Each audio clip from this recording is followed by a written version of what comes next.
Hello, hello, hello. Who jumped? Who jumped? Volume is not. Check. Hello. Right, we're good. We're good. We're good.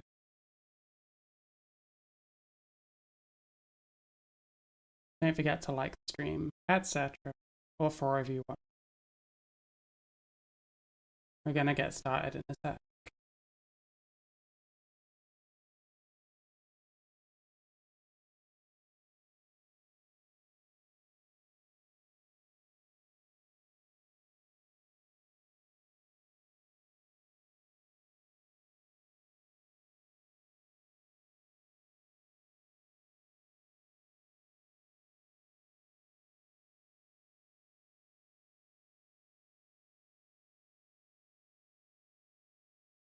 Hey, hope you're good. It's alright, it's fine. I don't care who's fucking watching. I don't care. At all. We're just making stuff we want to make. Doesn't matter. Doesn't matter. How are we doing? How are we doing? We are going to talk about old female to male British trans activists and how utterly embarrassing every single one of them is. I feel like I've probably done like about 100 streams about that subject at this point. But I don't know, I'm in a different era these days. I feel like I want to put something together, I think, just shitting on as many of these people as possible. There's so much like dumb shit floating around at the moment. We've had the Heather Herbert thing. Heather Herbert, of course, edgelording about Anne Widdecombe getting killed, getting in a load of trouble for that. And to be clear, I stand by what I've said before. It should fall under free speech. I don't think criminalizing that kind of speech is the right thing to do. However, it's still a stupid thing to do. It's still, this person wants to be like a representative or whatever, and that's the way they're behaving. And apparently there's trouble in paradise because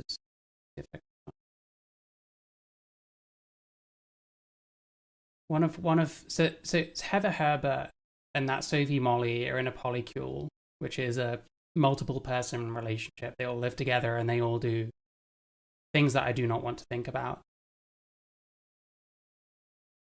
And apparently one of them's not very happy, and the whole situation with Anne Widdecombe is part of the reason, like the police coming in and seizing their devices and shit like that, which isn't a nice thing for anyone to have to deal with. You should probably consider the other people around you, like your loved ones and shit. Does this work? Hey, that does work. Yeah, you should probably consider the people around you before doing that kind of thing. Let me just show you what I'm talking about.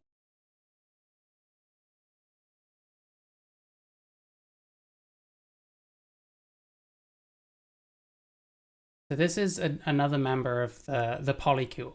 That's what they're calling themselves. They have a YouTube channel. It used to be under Heather Herbert's name. Now it's called the Polycule. The truth is, Heather's Anne Widdecombe comments were deeply hurtful for me. They were unnecessary and painted a bullseye on all of us. The police coming in, invading all our devices. It didn't need to happen. It really hammered my mental health. Like this is. I kind of feel this. You probably have to consider like the people around you before you go around saying stuff like that. You're going to anger a lot of people, and some of those people, they're not going to be very discerning when it comes to who they'll lash out at. They'll give your loved ones shit as well. Apparently, let me just show this one as well. So Sophie Molly is another member of the Polycule. They ran for office a couple of years ago and got like 500 votes or something, which is more than Kelly J. Keane got, which is very funny. They make shitty music. They do journalism.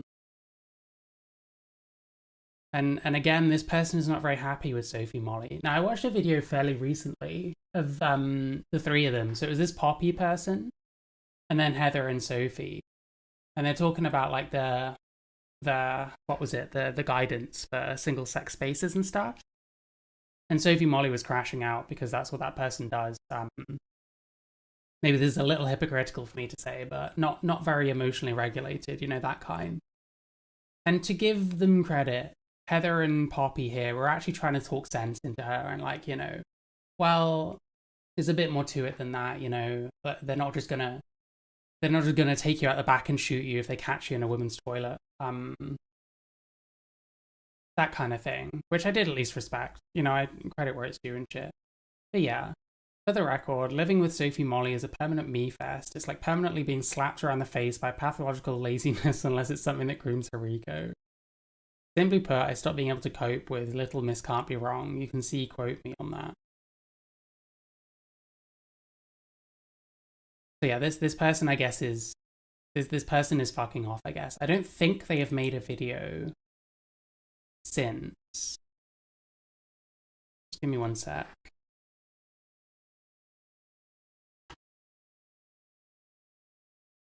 I'm not aware that they have any new videos. They had this 10 things every questioning person needs to hear. I hate videos like this. Fuck this shit. We don't need to be trying to fucking crack eggs. It's ridiculous. Anyway,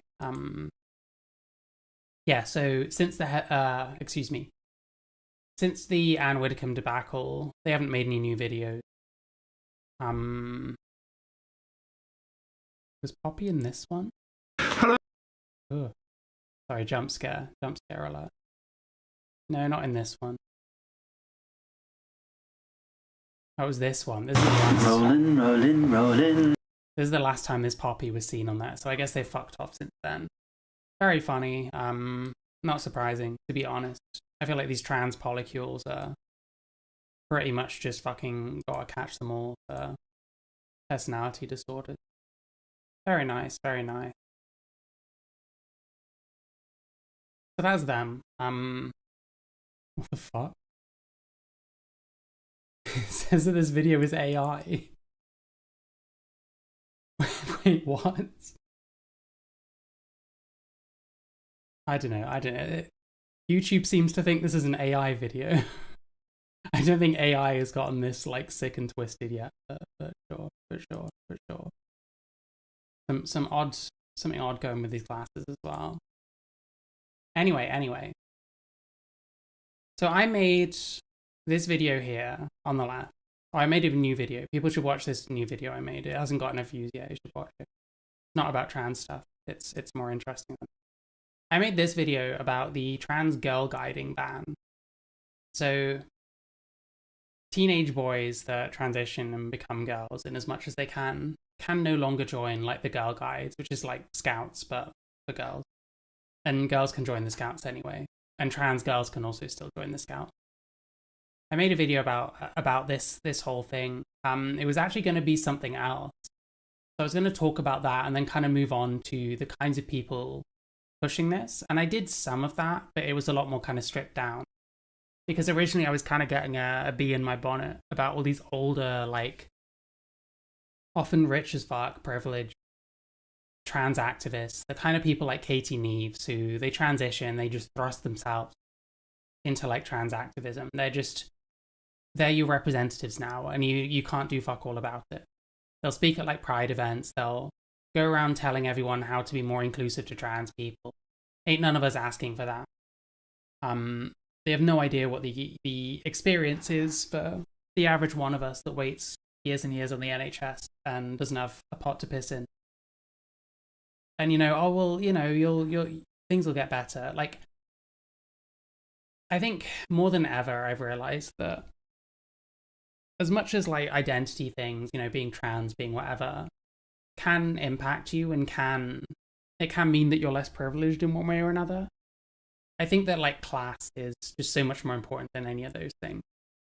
I think we pretend that all trans people in the UK are like beaten down and like we're all on our last legs, we're being fucking genocided or whatever. When actually plenty of them are doing just fucking fine. Mostly because plenty of them are rich as fuck. You get kind of two different types. And it's not AGP, HSTS. It's mostly like younger trans women that can't really afford almost anything and wait years on the NHS. And then you get these older ones that always knew but didn't transition till like fucking 48 or 58 or whatever shit. Depends who you're talking about. And they go in, they've already got like shit tons of money. They get loads of procedures done very quickly. I mean, Katie Neves does not fucking pass at all, but they at least pass better than they would if they did it the way they go around saying they wish they could, which is much sooner, when they didn't have any fucking money, presumably. But yeah, so I was going to go into like people like Philosophy Tube as well, who I still want to. That's what I mean. I think I might just do like a big video shitting on as many UK trans activists as I possibly can, trans women specifically, because as President Sunday said, I have a bigotry against trans women, which is totally the case, by the way. He never makes anything up about anyone.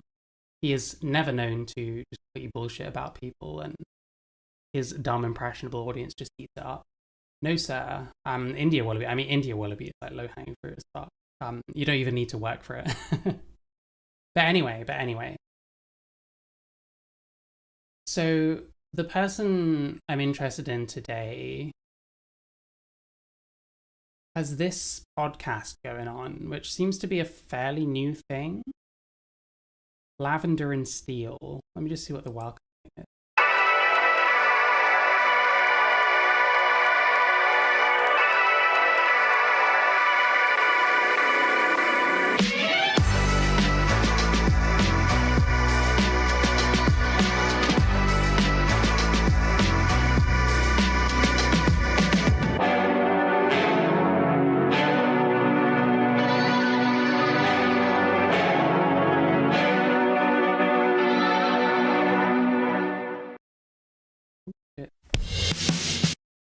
That told me absolutely fuck all.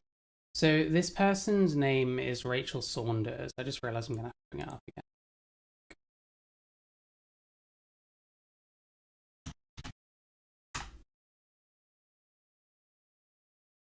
All right, there we go.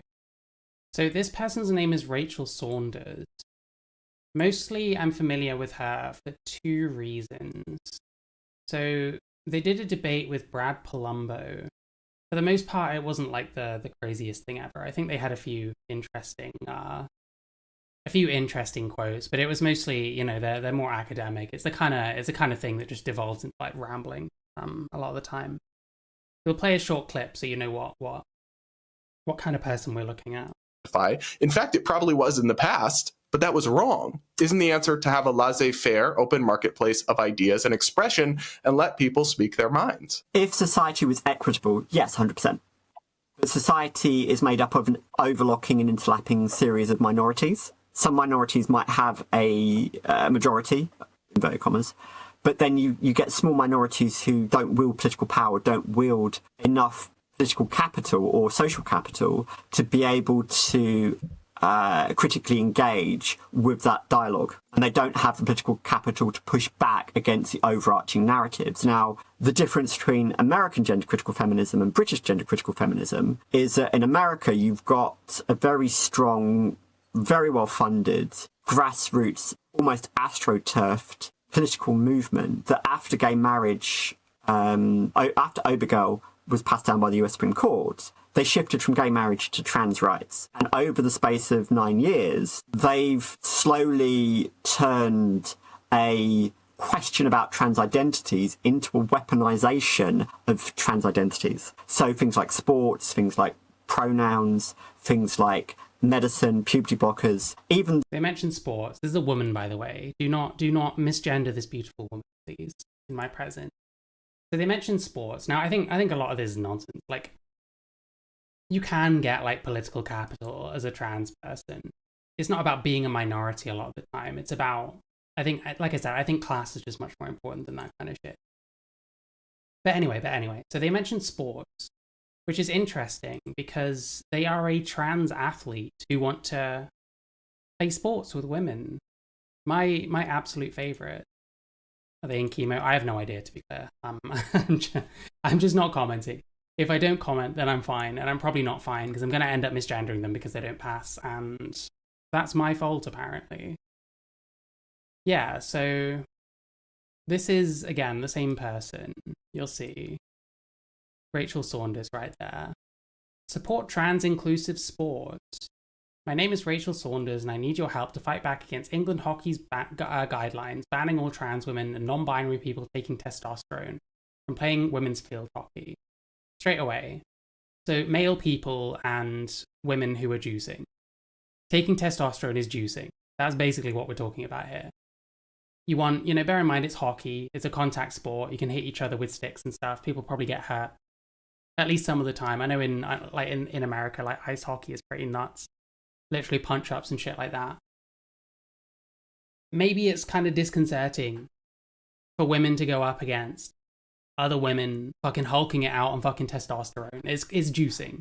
Like, it's just literally cheating. And it's odd saying non-binary people taking testosterone, like trans men. Are trans men not still playing with women? I suppose they act like, by default, that just doesn't happen. You can't do that. They have to be with the men and we have to be with the women. Myself and 2 other trans and non-binary hockey players need your help to fight England hockey's new anti-trans policy. We are jointly launching a legal bid through the UK court, working with Coleman Coyle solicitors to fight this policy. They're taking your money for old rope, mate. I don't know why you're bothering. If we win, we believe this will be a landmark case impacting equality in sports across the UK. Our position is that blanket bans are wrong for grassroots sport, ultimately harming all women and non-binary people. I like how they completely neglect to explain this whatsoever. And somehow it's for women's own good that male people and people that want to fucking juice up on testosterone should be able to fucking clout into them on the hockey field. Wow. Wow, wow, wow. This raised £3,990 out of 7k. It's quite an old thing. I've no idea what happened with this. It seems incredibly misguided. I would be amazed if they get anywhere with this, to be quite honest. And it's like completely self-involved. We're acting like this is some kind of activism concern. It's not. If you were really an activist, you really cared about like trans rights and shit like that, you'd be correctly identifying that the trans sport thing is incredibly divisive and incredibly unpopular for a fucking reason. And that is that men are generally just bigger and stronger than women. And thus, it's overwhelmingly likely that your inclusion is going to be unfair. So it's just incredibly unfeminist and incredibly unhelpful. And anyone with any sense wouldn't be pushing that kind of stuff. Like, I don't know, man. There's a lot of trans people out there in poverty. Why not help some of them? Why are we raising money for this? Why does this person need other people's money, for that matter? It's some stupid vanity thing because they personally have been affected. And they're trying to spin it as something important that, trans people and trans allies and whatever should get in on. We have to give this person money for this cause. I don't know, man. This is vanity bullshit. Fund it yourself. Shut the fuck up. But hey, I don't know, man. Like I said, you don't get a choice. These people decide they're representing you. That they're the ones being the activists, and you just have to let them. There's not what you can do. You can bitch about them, you can complain about them. But then, I don't know, man. You criticize trans activists, but then you say the slightest thing about gender criticals, you just piss everyone else off anyway. So it's kind of, whatever. It's whatever at this point. So yeah, no idea what happened with this. They didn't even cover the initial barrister fees and court costs. Be interesting to know. Let me just look it up quickly.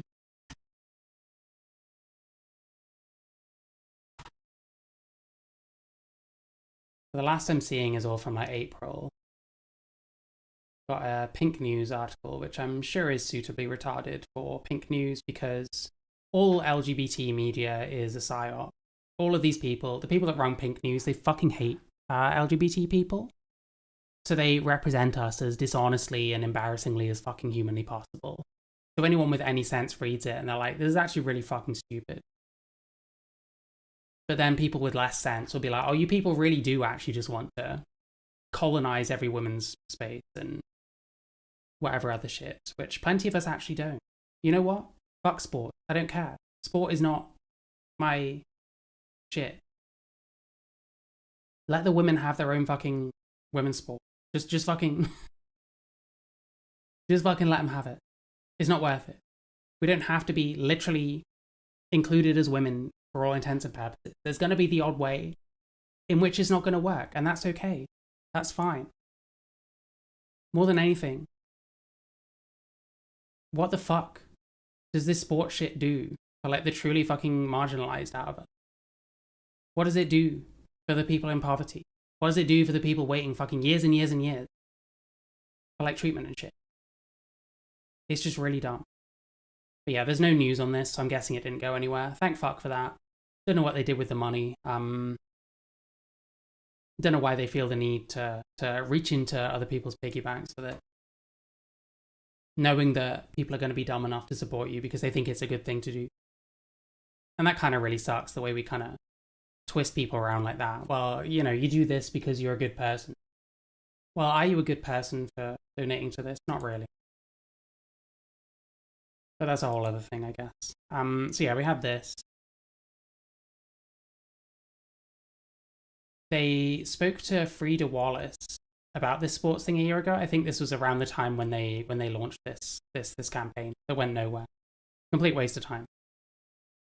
Sporting hero. I don't know in what way Rachel Saunders is a sporting hero. They're talking about grassroots sport. Presumably they're not anything. No one knows who they are.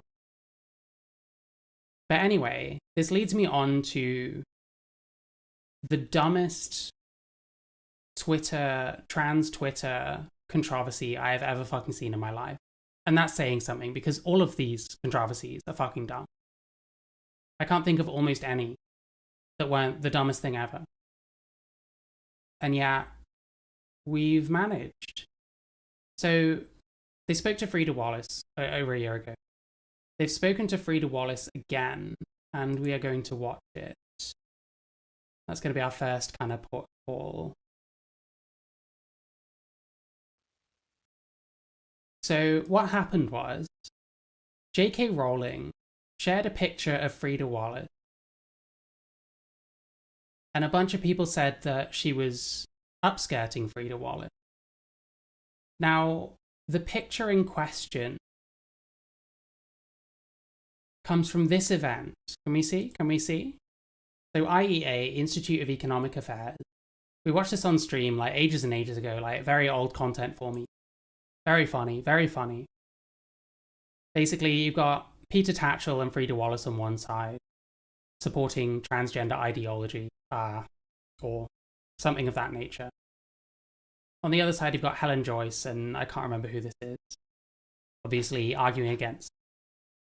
You note how Frida Wallace is dressed here. Yeah, here we go. And yeah, we got this absolutely legendary moment where Peter Tatchell tells her to stop drinking. Very, very funny. Very funny. Kino content. It was a surgery. Oh, yes, surgery. Right. No, we don't actually check in people's pants. Getting told off for drinking. Let me just see if I can show a good example of this heinous upskirting of a transgender woman. I don't know if you get to see the outfit front on. Hurting other women. Yeah, right here. By this logic, I am upskirting Frida Wallace right now. And I upskirted Frida Wallace when I reacted to this ages ago. By this logic, Institute of Economic Affairs has been upskirting Frida Wallace by showing this angle.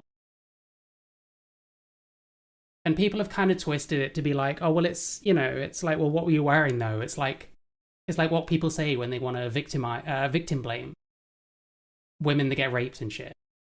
Well, this ain't fucking victim blaming. This is the law of physics.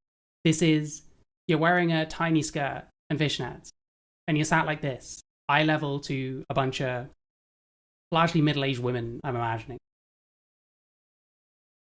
It's just the law of physics. You cannot not upskirt someone doing this.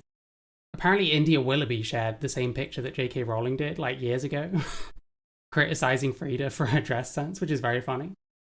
But anyway, this is apparently is upskirting. Mold enthusiast. I mean, this, we know straight away what kind of person this is. Just embarrassing as fuck. Mold enthusiast J.K. Rowling, also known as Robert Galbraith, defends himself posting an upskirt photo of a woman, trans woman, by saying it was the woman's fault for what she wore. You see what I mean? That sounds like victim blaming.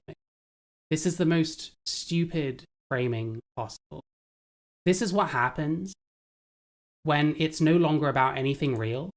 It's no longer about the fact that you have a big disagreement with J.K. Rowling and think she's like kind of bigoted and stuff like that, which I can see why people think, to be honest. I'm not the biggest fan myself. I think she's pretty fucking pathological about this whole thing. At the same time, this is really fucking stupid. This is what you do when you will just throw anything at the fucking wall. This is like ultimate fucking snark brain fucking bullshit. And I may defend snark as being like an expression of free speech, but that doesn't mean I'm not going to criticize it and think sometimes it's just the stupidest thing fucking out there. And yeah, this was the post. This was the upskirt post. This was the upskirt post. This is the controversy. This is the controversy. It's incredible. So sadly, Fred's refusing to debate me. Dead naming, who cares? I don't fucking give a shit. Dead name people, misgender them.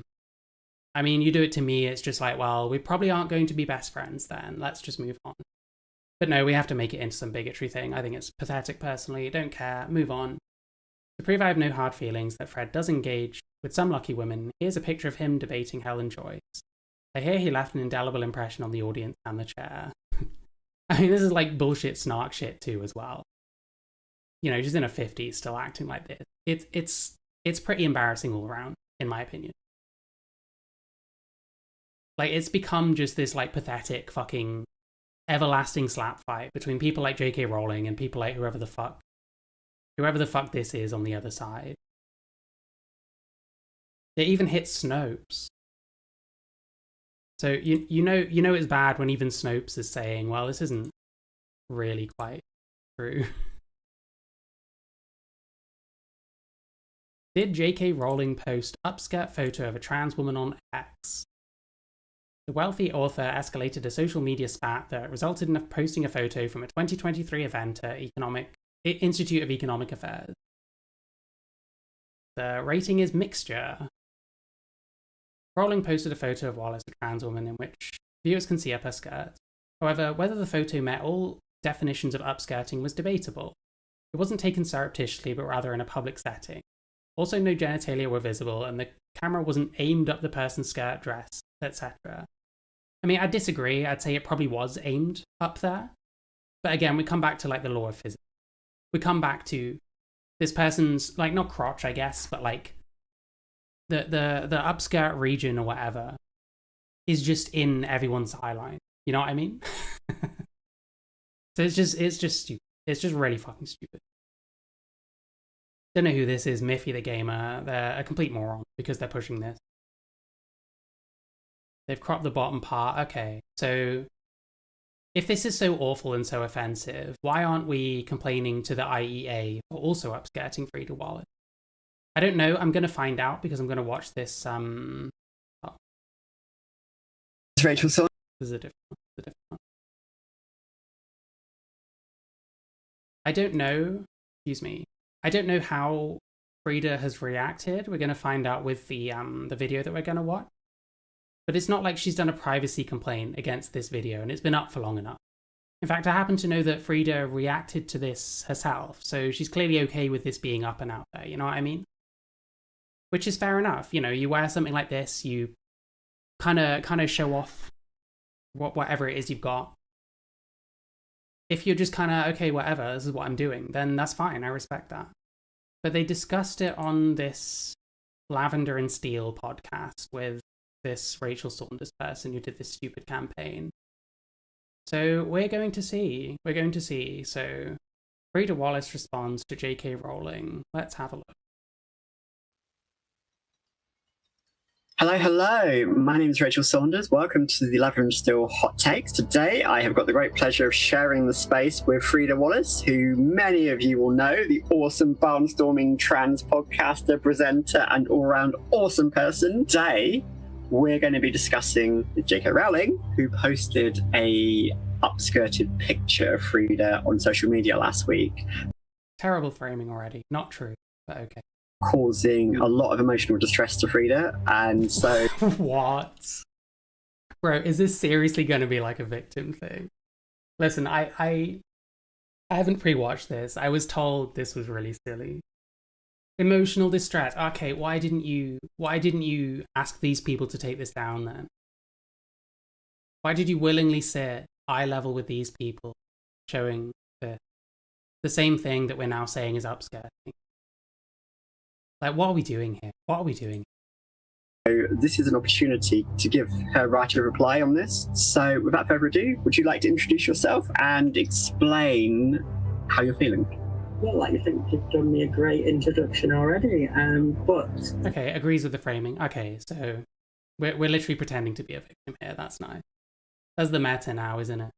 Doesn't actually matter how you feel, because clearly you don't care, because this is up, and you did it, and you weren't bothered.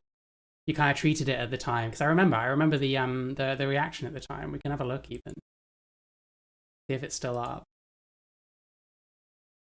But it was portrayed at the time, I'm sure, that it was some kind of like, I don't want to say performance art, but like not far off. Like it was deliberate. It was supposed to be like, what's the word? You know, or was it this? Yeah.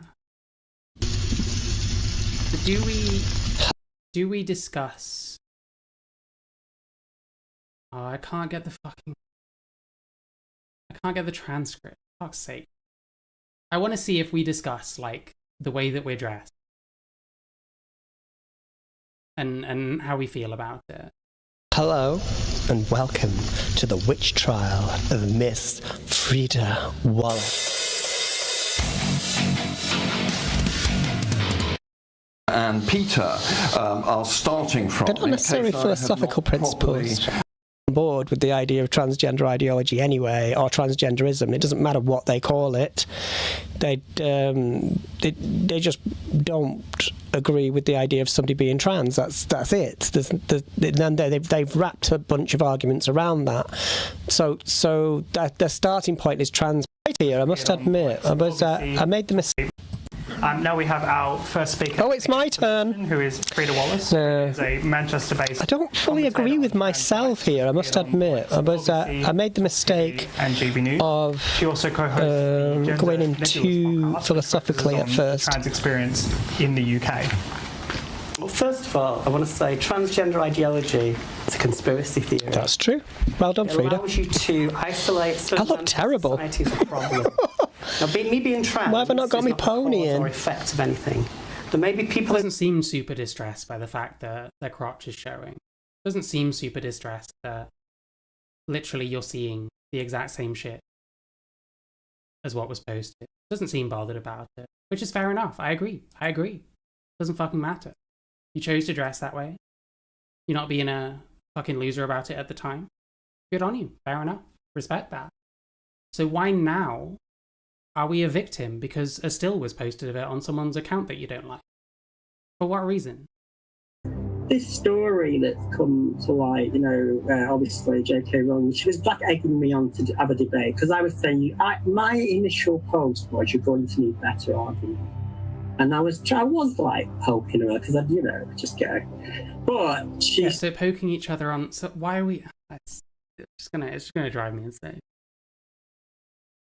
Like poking J.K. Rowling on Twitter. Again, fair enough. You all roll in the mud. You all act a certain way. You all make fools of yourself on the internet at an embarrassing age. I just kind of find all of you embarrassing, to be honest. So then why fucking cry about it? This is just part of the game, is it not? A bit like telling someone to kill themselves and then getting banned for it was part of the game. She said she wanted to have the debate because she asked what are questions, and then I noticed that the usual trolls started to come from us. I'm not debating you on social media. If you wait to have that debate, it would have to be on a level playing field with a mediation and all that, and I would do it. I would not shy away from that. But then she started with these really nasty comments, which led her to post that picture that was initially taken by Mayor Forstater. She took that picture at a debate I attended in October 2023 And it was Peter Tatchell, myself, Helen Joyce, and Mark Glendenning. Mark Glendenning was working at the IEA at the time, and he wrote the pitch called Gender Ideology. What's the IEA, for readers who don't know, listeners who don't know? The Institute of Economic Affairs. So they produced a pamphlet that was called Gender Ideology, a threat to liberal values. So I wrote, this was way before the debate, I wrote to Mark Glendenning and I said, what is this nonsense you've got? Why would the Institute of Economic Affairs be dabbling in culture wars? Aren't you supposed to be a free market capitalist, laissez-faire, the sovereign individual? Do you not care about individuals? Do you want everybody to be in lockstep with TERFs or whatever you want to call them? So anyway, it seemed to be antithetical to what the IEA actually said it used to believe in, which was personal triumph. There's a lot of darkness in that as well, but you know what I mean? It's kind of, it's a neoliberalism, isn't it? It's you are what you are what you say you are, and you achieve through your own volition. So, but for some reason, the IEA put this pamphlet out, so I wrote to him, and he wrote back, and he was quite nice. And so when Peter Tatchell asked, it was actually Peter Tatchell who approached me and said, there's this debate and I don't want to speak for trans people, because I think he'd got a bit of backlash, Peter, because some trans activists or trans people just didn't like some of the things. Some people had said, Frida, why are you building bridges with these people? Why are you entertaining their bullshit, basically? Yeah, no debate. It's worked out really well for us. And I said, no, I'm not doing that. What I'm doing is I can win the argument just by turning up. And that's what I want. So I didn't intend to debate Helen Joyce. I intended to kind of deconstruct what she was saying. And I did that. People have talked about this upskirt shot and all that. Well, nobody said anything about what he actually said in that debate. Nobody's even analysed that. To be fair, didn't someone mention about how you were talking about what you do with your cock and stuff like that? Your lesbian feminine penis or whatever the term is. I think people have discussed at least a few things said in that debate. I've certainly discussed the part where Peter Tatchell told you to stop drinking, over and over. Obviously, and they focus on the fact that I went halfway down a bottle of red wine during this debate. But I wasn't. It's almost like the attention-seeking stuff, like wearing a pair of fishnets and the shortest dress you have and getting drunk as fuck. Is not a good idea. Also, yeah, if you want the impression to be on what you're talking about, then all this attention-seeking shit isn't a good idea. Also, I'm fairly sure before she said that she was already drunk when she showed up. The problem is, how do I find anything? Do we do the backdrop here? Do we do the background here? Hang on. Another video. Now, first of all, I'll just explain what I'm going to do in this video. I'm going to have a look at a debate I did that wasn't really a debate. Yeah, I want the background because I'm sure before she was saying she was already drunk when she showed up and then had half a bottle of red wine. Debate, but it was a debate set up by the IEA in London back in October, which I attended with Helen Joyce and Peter Tatchell and Mark Glendenning, who works with the IEA. Now, first of all, it's not a debate. It was never meant to be a debate. I didn't go there to debate Helen Joyce about any of the things she pretends to care about. You'll probably know who Helen Joyce is if you follow me. Helen Joyce is most famous for writing the book Trans. She has no expertise in gender studies. She has no expertise in sociology. She has none of that. You don't need any of these things to have an opinion on trans, by the way. Helen's expertise is basically her own prejudice, and her book is 13 chapters of reasons why trans women especially, are a problem to society, which she thinks she's got the answer for, and that is it. That's what it should say on the cover. So I'm not there to debate any of that. I'm there to create a performance, and that is what There you go. Went there to get attention. It wasn't really about debating. It wasn't really about exchanging ideas. I just went there for attention, and now you got it, and it's a problem. told Mark I was going to do. I'm respectful, I'm happy to go along with the debate, but I do say things that I use within my other performance work, when I do my performance poetry, when I do my public speaking as performance and other things, if you follow me, you might know about. So I was going to do it in that way, and I showed Mark what I do, and he was like, yeah, well, he's a classical libertarian, he's a part of the Bohemian Society, he loves anything like bohemian and anarchistic art and all that kind of thing, so he totally got what I was talking about. But Peter Tatchell is a human rights campaigner. He's a very moderate. It's not that he's a moderate voice. He's just he sees things from a much wider focus. So he does get things wrong sometimes on trans issues, and I've had those conversations with him. And to Peter's credit, he listened to me and he wanted me to be part of this. So I am in Peter's debt that he did include me in this. But we do have a little.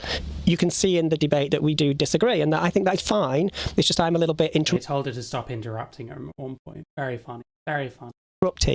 Because you've got to remember, I'm not 1/4 of a debate there. The debate has the term transgender in it, and I'm the only transgender person in that room, and I don't think that is respected at all. So, because they don't think of me as a person anyway. Most of the people in that room are LGB Alliance people, Sex Matters people, Fair Pay for Women, the lobby groups basically, that don't actually care about women, and that's what I talk about. So we'll go into it, and as it goes along, I'll chip in, and because some of it isn't quite clear, and the lighting in the video is terrible, the sound is terrible. I don't know who set it up, but I'll talk through it and explain to you why I'm calling this the witch trial of Frida Wallace. It's because that's what I set it up to be. I did this in Twitter chat spaces. I set up a Twitter chat space. Set it up to be a witch trial. Once again, someone uses a picture like this, and now you're a victim. But you wanted it to be a witch trial. You wanted it to be like this. Like, this is getting very strange. With transphobic people and called it trans women are women, prove me wrong. And I did that because I knew they would all go mask off and be abusive within that chat space, and I've got them basically being their worst. Now that is what I tried to do here, but because it's a bit more respectful, it's in a lobby group Tufton Street office, you don't get that kind of thing you would get on a chat space, but the energy is there and you will feel it. So let's get into it, and I hope you enjoy it. I didn't. See you on the other side. Okay, let's get into it. Let's get into the introductions. Wait, so when do we talk about drinking? When do we talk about drinking? This is what I mean. They should mandate it, that you have to have fucking transcripts on these things. Jesus Christ. I swear to God, this person said that she was already drunk. Maybe it was in a Medium post or something.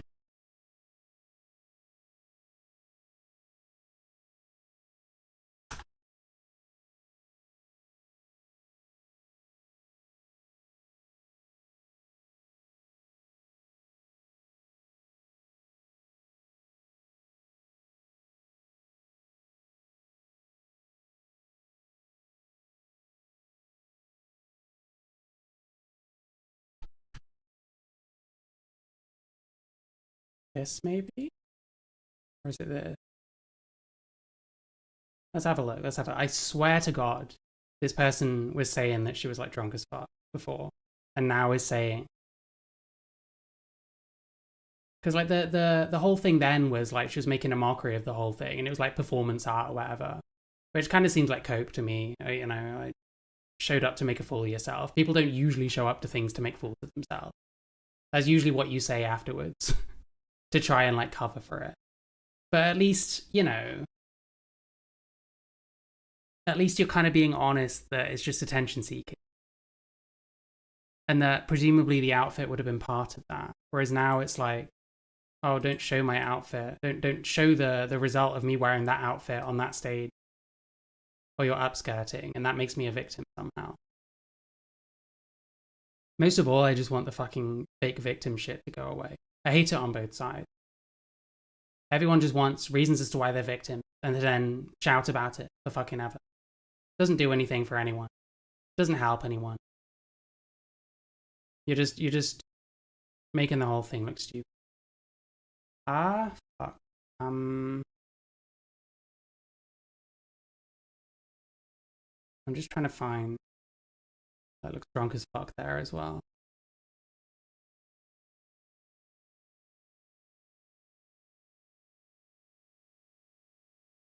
Can't see it there. What about this one?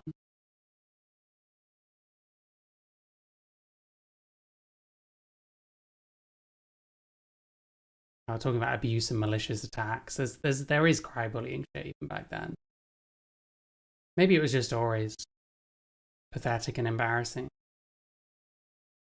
Like, I swear to God, though, there was a story about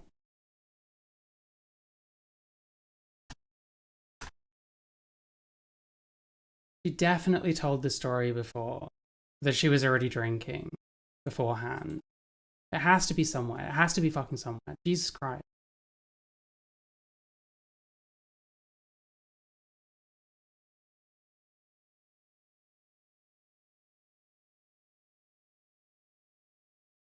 Yeah, mentioning lesbian penis and stuff.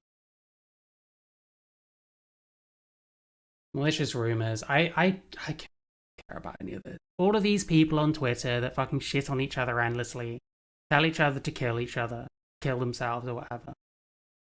None of these people have any business acting like victims. You're not a victim. You engage in the same shit that you complain about others doing. The same shit as when idiots like that fucking Hendrix person does it. It's just pathetic victim shit. I hate it. Okay, I can't find it anywhere.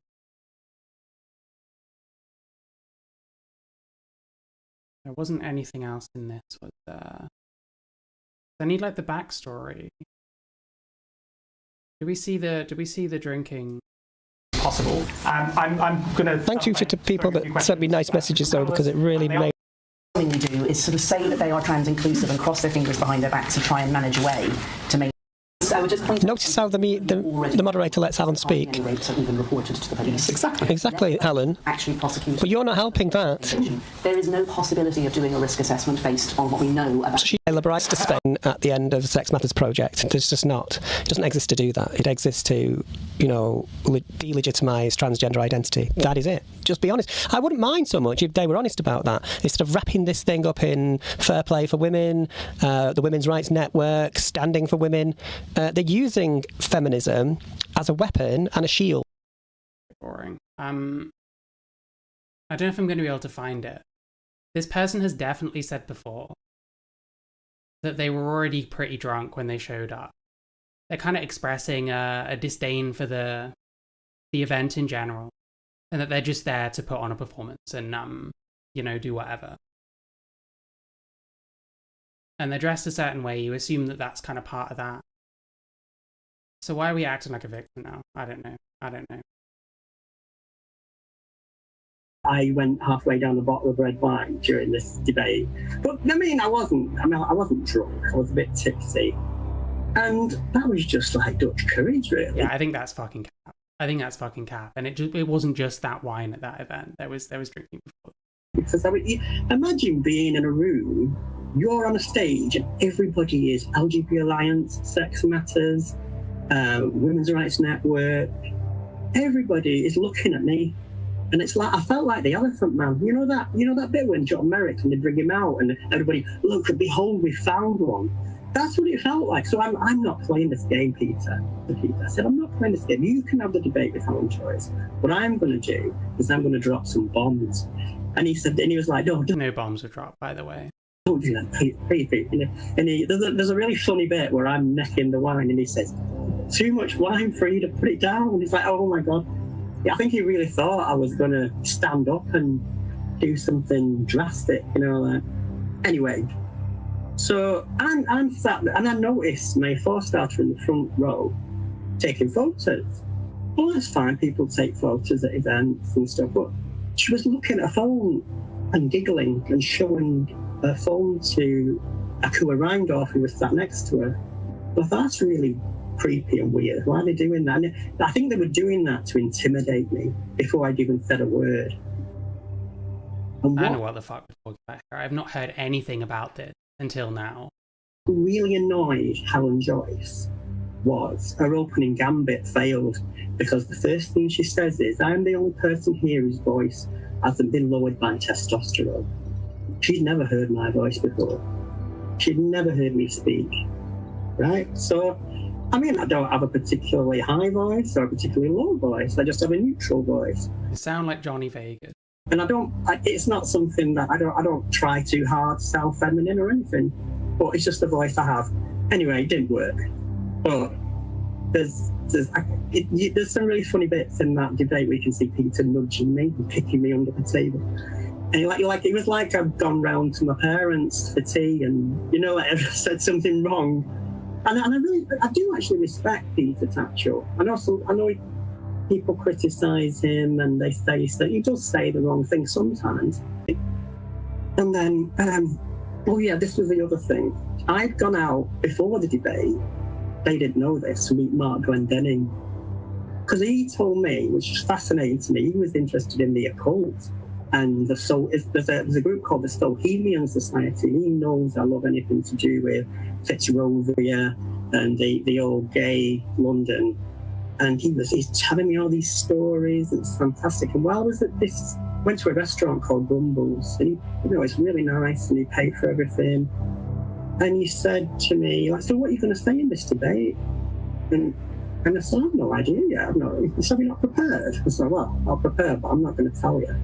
And anyway, I showed him a letter that my employer got when I worked for Northwest Ambulance Service from 2022. This is like COVID time. And it's LGBT Alliance writing to my managers because I called myself a lesbian on social media. Dude, there is no way that this person's occupation was contacted purely because they called themselves a lesbian on social media. There is just no way that is true. I keep saying it, but they do the same thing on Twitter that everyone does. They engage in the same bullshit. I don't like it from any direction. Like I said, I don't like the way that people like J.K. Rowling act on Twitter. I find it extremely embarrassing.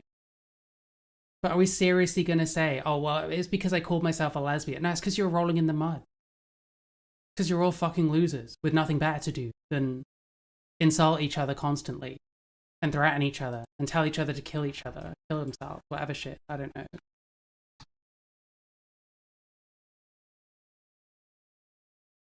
The Hendrix video is still up. I want to see if the Hendrix video is still up.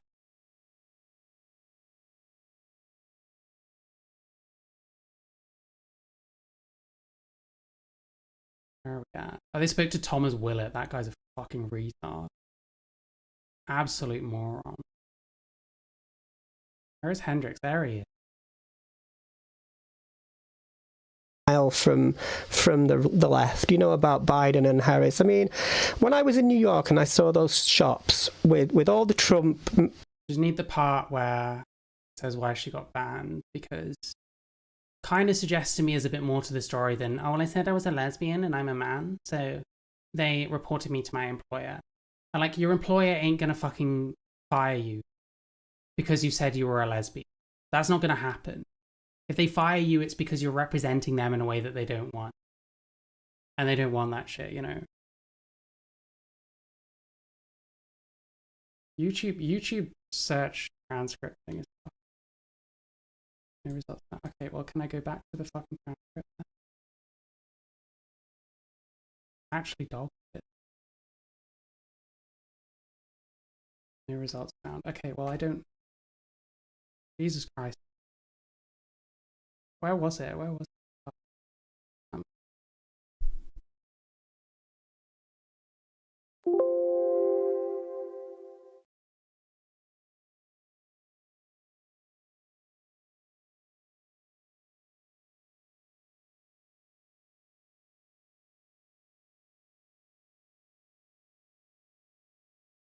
can't remember the wording now.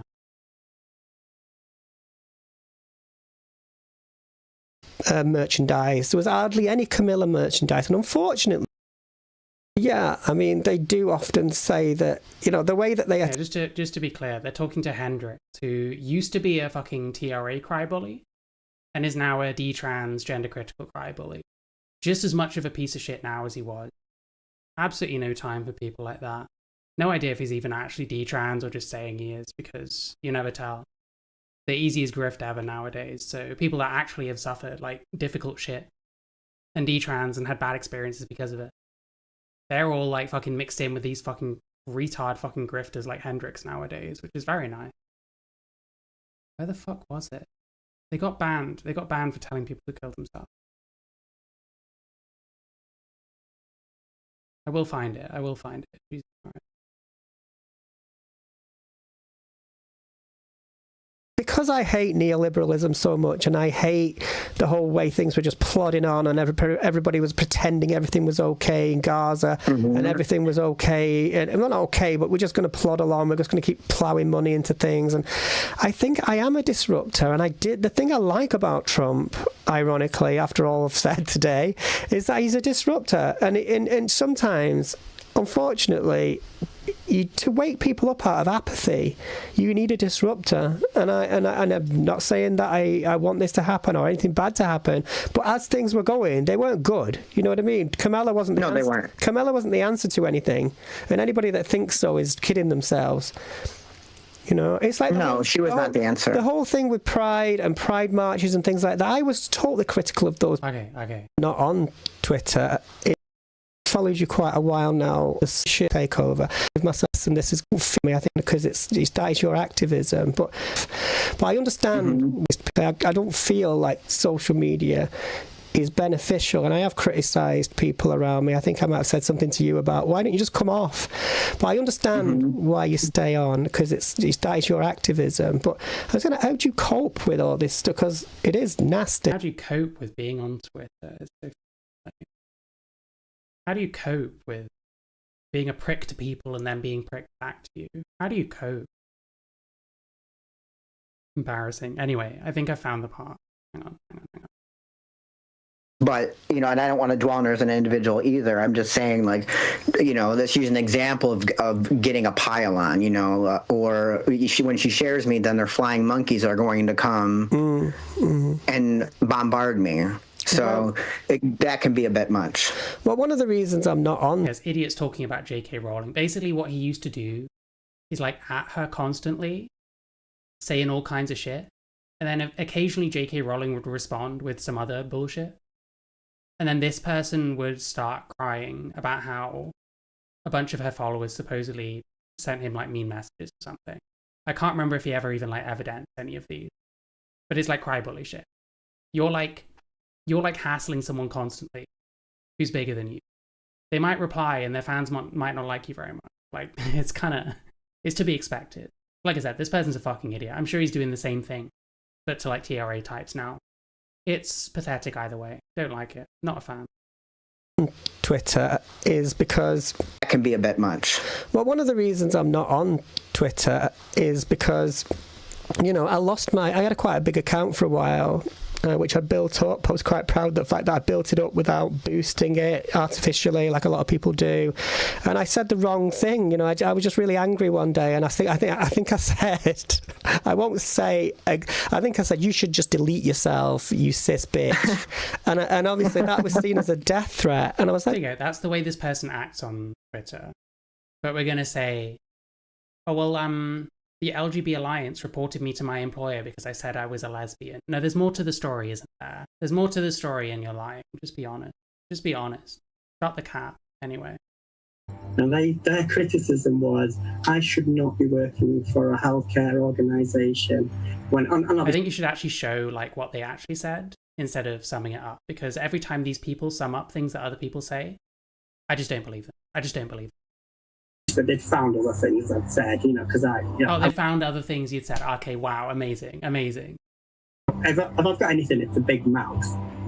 And so they focused on that to try and get me disciplined at work. And at the time, my manager said, well, it's not like you, is it? It's like, you've never been in trouble, you've never had a disciplinary. So they just didn't understand it.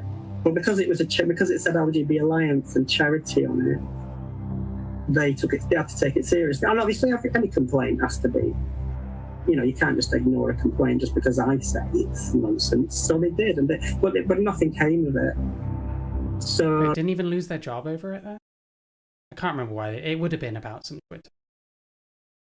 You have a job like that, where you're public facing and shit.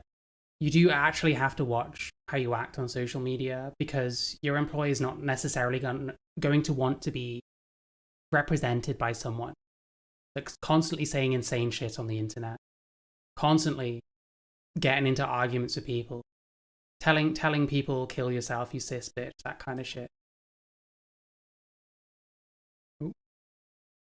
It was because he sent the sex dungeon photo to a completely paralyzed young woman on Twitter who said she had a right to single-sex intimate care and a complaint was made.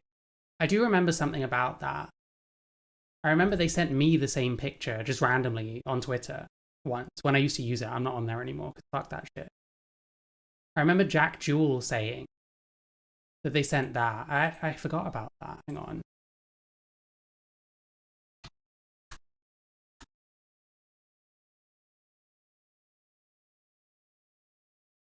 What was it? What was it? Henrietta Freeman? Is that who it is?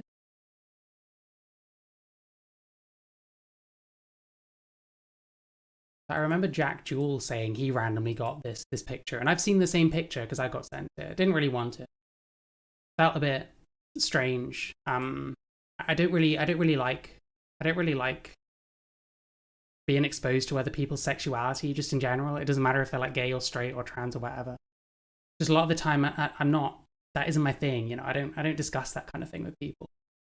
Like, to me it's private, and if it's not private to you, fair enough, but completely like unprovoked, like with no, it's not like I'm bringing anything up first or anything.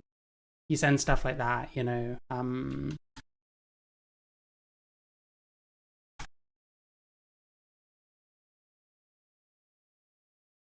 It was after the Supreme Court thing, wasn't it? Listen, I have criticism of this guy as well. He's on his far right shit right now. Not a fan.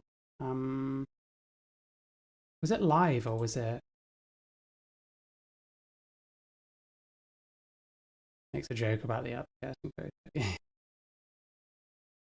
Yeah, they're so shy that they'll share that kind of shit just off the cuff. No, it was in video. I'm sure it was in video. It was there's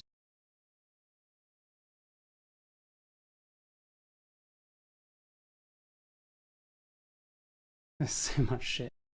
So much shit.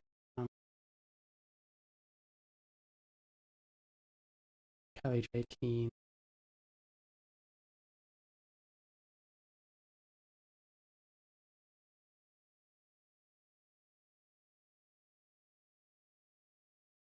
Oh, okay. I think I found it.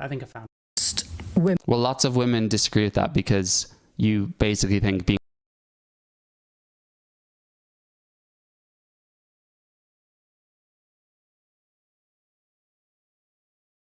Now I need to find the bit.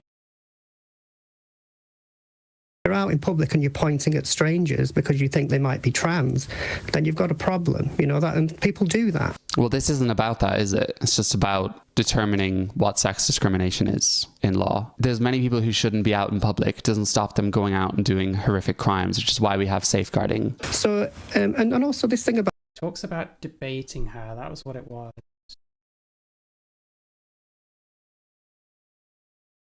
Okay.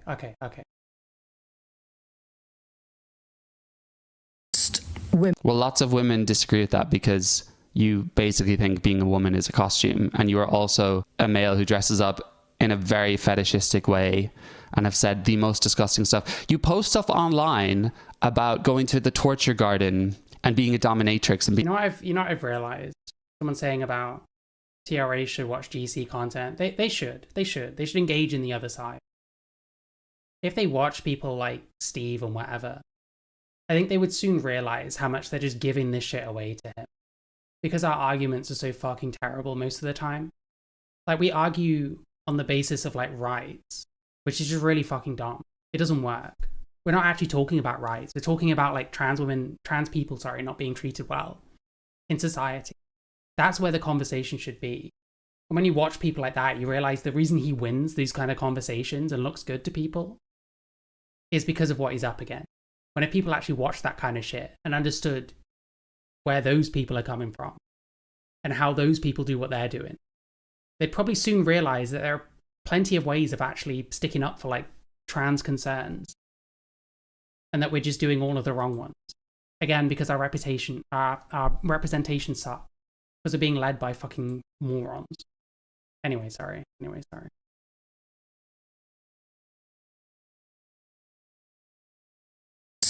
Well, lots of women disagree with that because you basically think being a woman is a costume, and you are also a male who dresses up in a very fetishistic way and have said the most disgusting stuff. You post stuff online about going to the torture garden and being a dominatrix and being a sex worker, and you post videos of that online. I almost did a debate with Frida Wallace on my channel, and then lots of people warned me against it because apparently it's not a good idea to get involved with Miss Thing. But Frida just DM'd me. That sound a bit cowardly. But...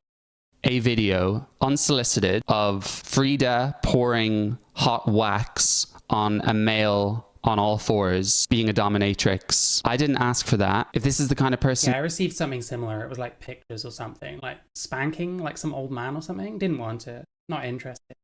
The thing is, if they just own it, that they're a bit of a freak, and they dress a certain way, and they're a bit of an exhibitionist, and go full force with all the kind of, oh, it's performance art kind of stuff, I don't know that I'd really care very much.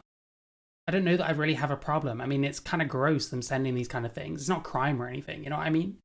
It's the fact that because J.K. Rowling shares this picture, suddenly we're a fucking massive victim. You're not a fucking victim. You're wearing that as part of making a statement because you were there to make a statement.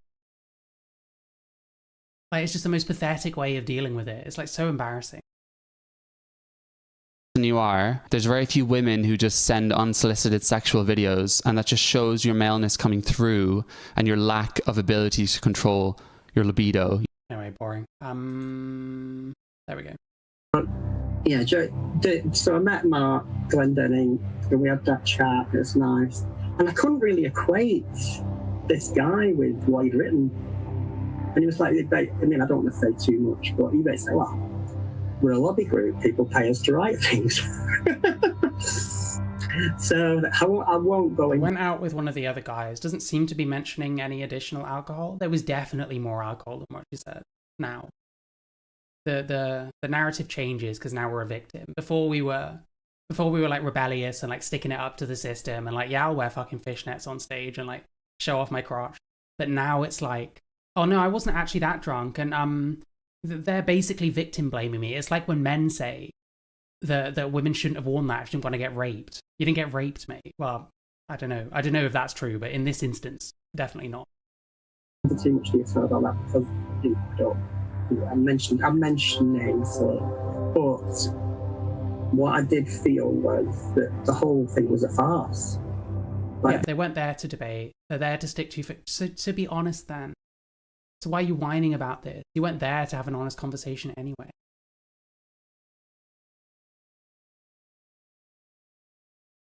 Okay. Incendiary, and that's one of the things I said. I wasn't rude to her, but I did say some things that I knew would be incendiary, and that's one of the things I said was the men that follow you in public F me in private, and when I F them with my female penis, that is my choice. And the reason I said that was because I know that to be true, because I've done some media work. I actually worked for Talk TV. I did some of their websites, and I knew people who were part of, let's just say, those lobby groups. I'm not gonna, but they were also going to the Torch Garden, and there was a club called Killing Kittens. And I was like, that's really, I mean, I've got no problem with whatever anybody wants to do with their life, but there's so much hypocrisy and contradiction in it. So that's why I said that. And obviously people pick, I think that's the bit of the debate people always crop. But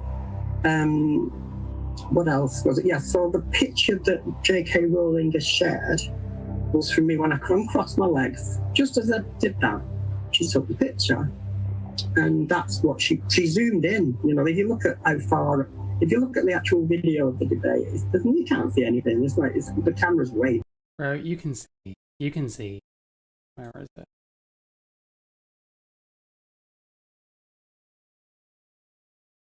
There it is. I mean, it's the same view here. I don't know what quality you can get it on to. 720. You can see, like, you can zoom in on. I don't know, it doesn't get up super close. But the thing is, I don't know, man, your eye level. If people are taking pictures, that's what they're going to see. What do you expect? The laws of physics you have a problem with here. But she was in the front row and she zoomed in and she put it on her social media, on Twitter. And I thought, well, maybe, you know, but I didn't see this obviously at the time. It's like a day later and people were messaging me saying, have you seen this picture? Somebody's both of you. And I thought, oh, God, I'm not. So I thought I'll give Maya the benefit of the doubt here. Maybe she didn't notice that you could see the top of my leg. Maybe she just posted it. Bro, you can see the top of your... You can see everything. What are you talking about? Didn't really angle it, but I knew she did because she was giggling when she took it. And she knew she was doing it to harm me. Can't prove that. We'll never be able to prove that. Don't care. And I think she... Because the comments underneath that picture... If you can still see the thread, she's still got it up there. There are people adding and doctoring that picture using like Photoshop or whatever to add genitalia, literally add what they imagine is there. And that to me is abuse. Right? And the fact that Maya Forstater kept that picture up and entertained. How long has that picture been up then? How long has that picture been up without this person saying that there was a problem? I truly don't think this person actually gives a shit about any of this. It just makes no fucking sense. That it doesn't compute. This person is an extremely contradictory set of characteristics. Everything about this person suggests they wouldn't give a fuck if you did this kind of thing. But they do, and they're crying about it on this fucking weirdo's podcast.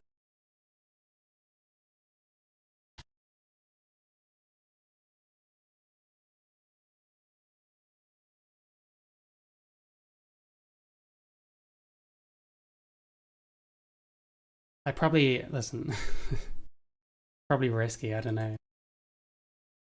I'm wondering what's on this thread as well. Let me just take it off. Hang on. Alright, it's gonna be a sec. Make sure you like the stream. Don't forget you can super chat on YouTube at Streamlab. In the link in the description. I have Patreon, I have Discord, I have other things.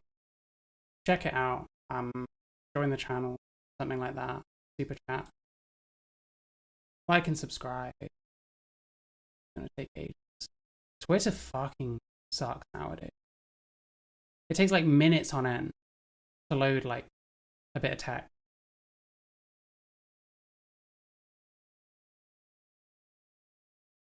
Background droning. Oh, the music.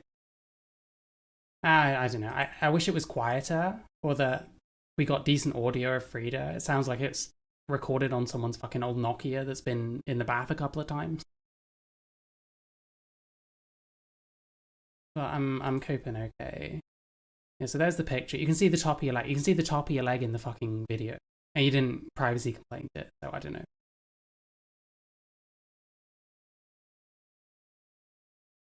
People saying it's a criminal offense. Like, people are so fucking hard. So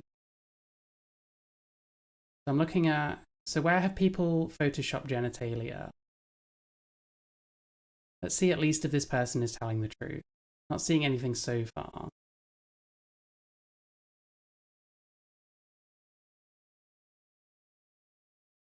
Not seeing anything so far.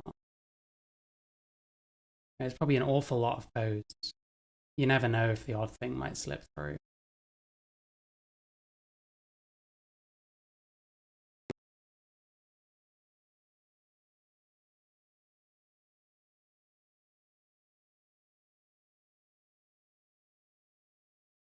Am I still live? I hope I'm still fucking live. Jesus Christ.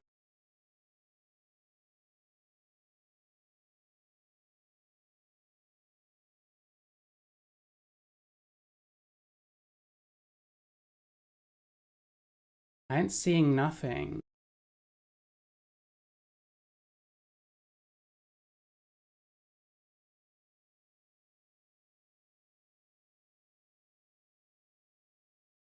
That, I presume, is something they uploaded themselves.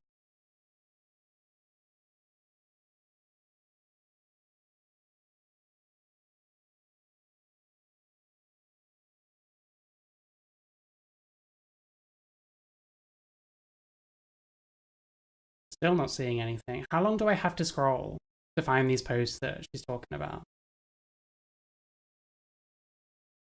I don't want to assume. I don't want to assume this person's full of shit on this, but like, I know, I'm not seeing anything.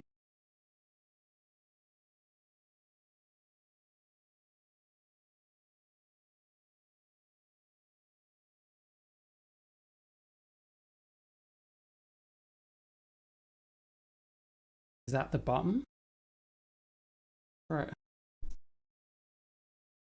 We're either lying or some stuff has been taken down, as far as I can tell.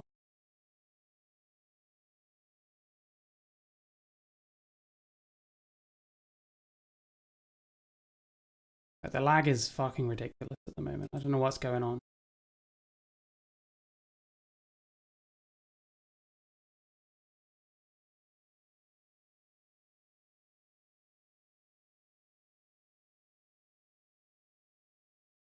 Unless this is a different... Why is it a different code?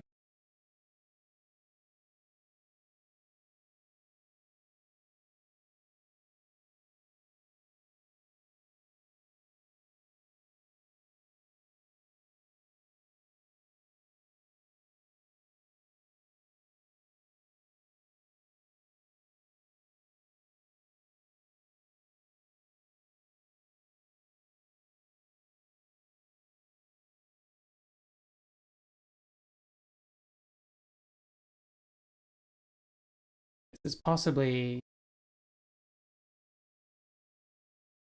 a different post, I guess. Yeah, you call someone an idiot, you know, asshole. Like, oh no, it is this one. It is this one. This is the post right here. So, what do we say here again?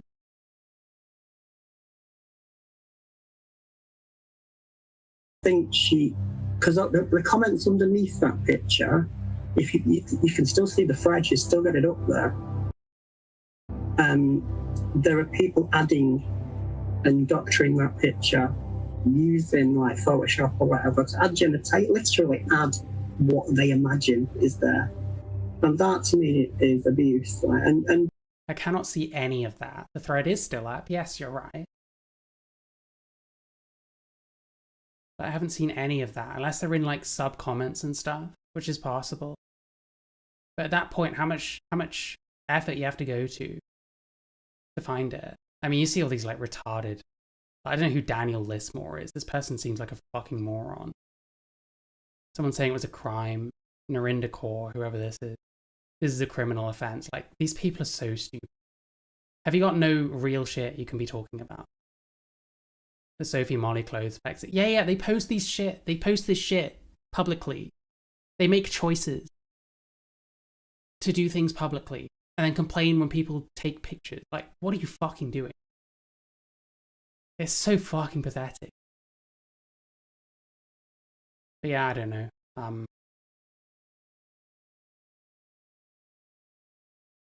If they're in like comments of comments, then sure. But this is the thread. I cannot see any photoshops of genitalia between your legs. Not sure what we're talking about here. I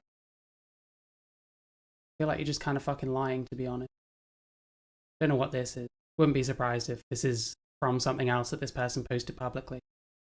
Like, if you post stuff like this publicly, fine. Fair enough. You do what you want. But then why complain? Why be a fucking victim about it? When someone else uses something.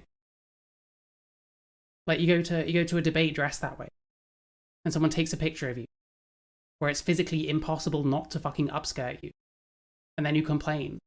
Like, it doesn't make any fucking sense. Yeah, can't see anything. Can't see anything. Don't know what we're talking about. Not going through every single comment of every single comment, just to find this person supposedly being photoshopped with a penis. Or whatever the fuck it was.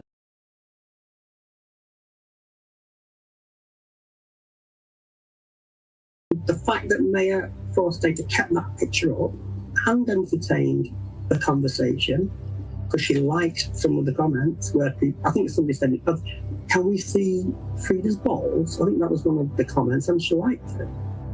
I'm here. Someone liked someone saying, "Can we see your balls?" Like, what are you saying, man?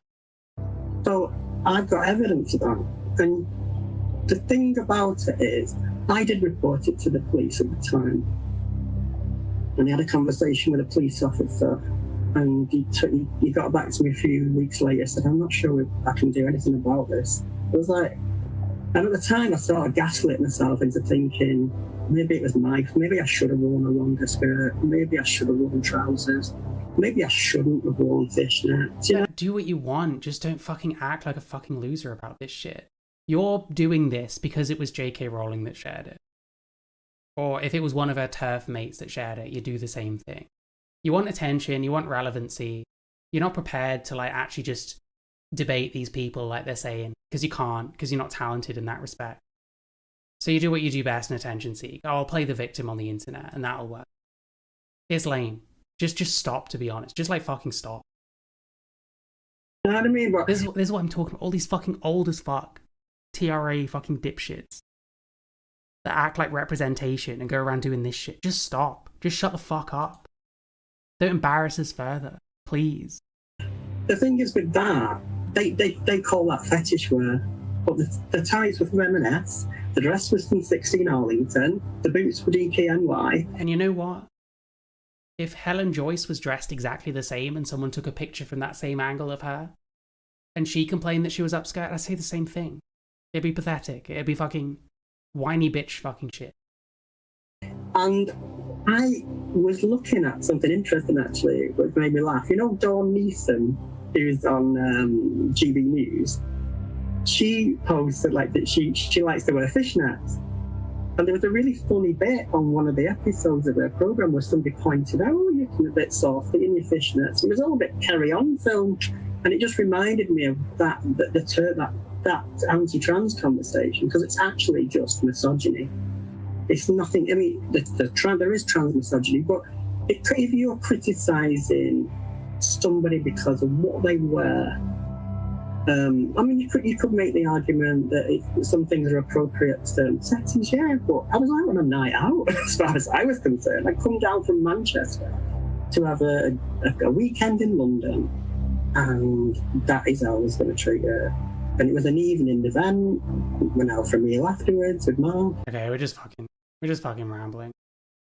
So this Rachel Saunders person engages in her own dipshittery. Sort of from TK Maxx, yeah, probably. It's actually that debate was the first time I actually came across you, and I just felt like I was sickened by the treatment of you. And in the time since, I've had. How do you watch that debate? Like, oh, they're treating this person so badly. This person came here to be an attention seeker. What are you doing getting offended on this fucking person's behalf? What are you doing? Gone through my own experience with J.K. Rowling, where she posted a picture of me in my cool goalkeeping kit.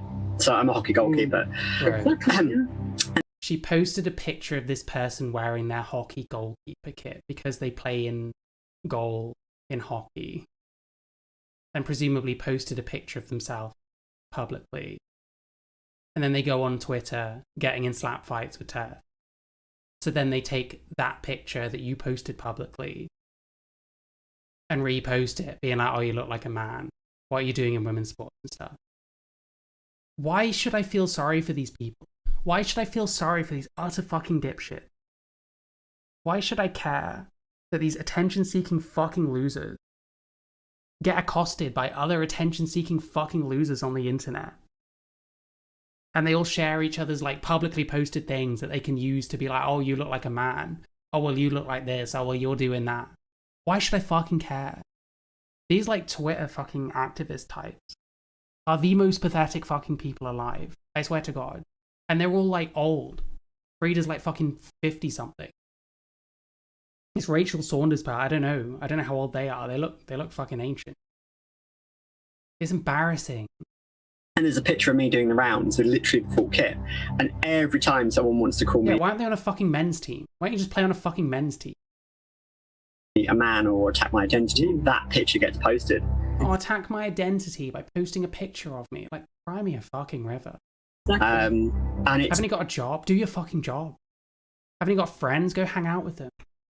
telling that J.K. Rowling herself posted that picture of me explicitly to call me a man. Now, bearing in mind I have no hair, it's like people... You're also male.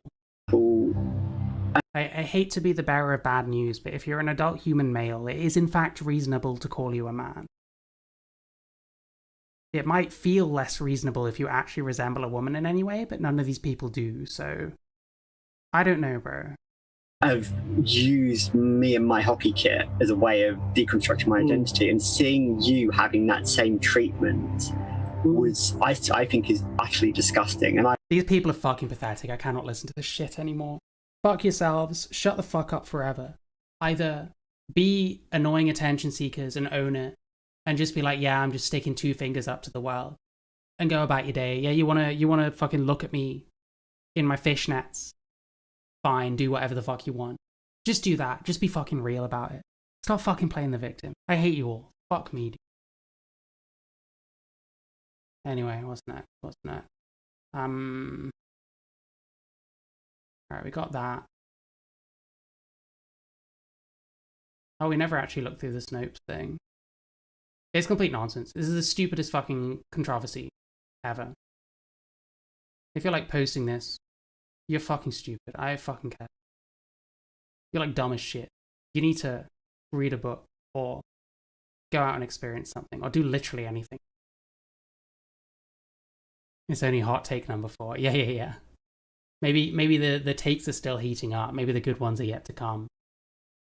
But I happen to know that this Rachel Saunders person is a fucking windbag who just fucking rambles on and on and on. There's a little interesting to say about anything. Talk about Robin Moira White. They had Robin Moira White on separate. I don't know, I might talk about the Steph Richards thing. They're suing the Labour Party because they're not allowed at the women's conference anymore, which is in fitting with the Equality Act. So I have no idea how the fuck they're going to win a lawsuit on that basis, because the law literally says you can have women's only events, and that means female. More than anything, I don't know, I'm not a fucking colonial. I don't feel the need to involve myself in everything that women can do. More than anything as well, this fucking loser, who I'm sure is not short of money, asked for money for this. Why do we need to give these people fucking money for their stupid fucking legal thing? Why do we need to give them money so that they can challenge whether they can go to a fucking women's conference or not? I don't give a fuck whether this old fucking Crossy can go to a women's convention. I couldn't give a fuck less. I don't care. I couldn't give a fuck less if I'm not allowed in the fucking women's convention. I don't want to go anyway. I want to fucking go anyway. And this is what we're told that we need to give a shit about. How many of these people are talking about, like, fucking genuine things? I don't fucking hear anything. It's all just middle class as fuck, bullshit fucking causes that these people always need your money for, when these people are the ones that seem to have most of the money and you ain't got fuck all. But no, you gotta do it because this sets some fucking precedent for the rest of... What do you mean the fucking rest of us? How many of the rest of us are going to the fucking Labour Women's Conference? Fuck you. I hate it. It pisses me off. Anyway, let me just get rid of all this. I might look at the Robin Moira White thing quickly. I think I do just need to lightning round all these old as fuck so-called activist fucking losers, because I hate all of them. They're all pathetic. They had Robin Moira White on. Apparently this one they get into to trans breast milk. Apparently there's a Trilk moment in this one. Let me just see. And this is another wealthy, entitled piece of shit, is Robin Moira White. What's the thing about third space ghettos? So this person was complaining that they shouldn't have to go to third space ghettos. Which is fucking pathetic, quite frankly. As if this person ever pees in public anyway. Actually, no, they probably insist on doing so everywhere they go. Every single women's room. Probably insist on it. Did I see Sophie Molly's GoFundMe was reported for fraud? I saw something. Yeah, they raised a bunch of money, and then the kidney operation was done on the NHS anyway. That is like dodgy as fuck. But it wouldn't surprise me.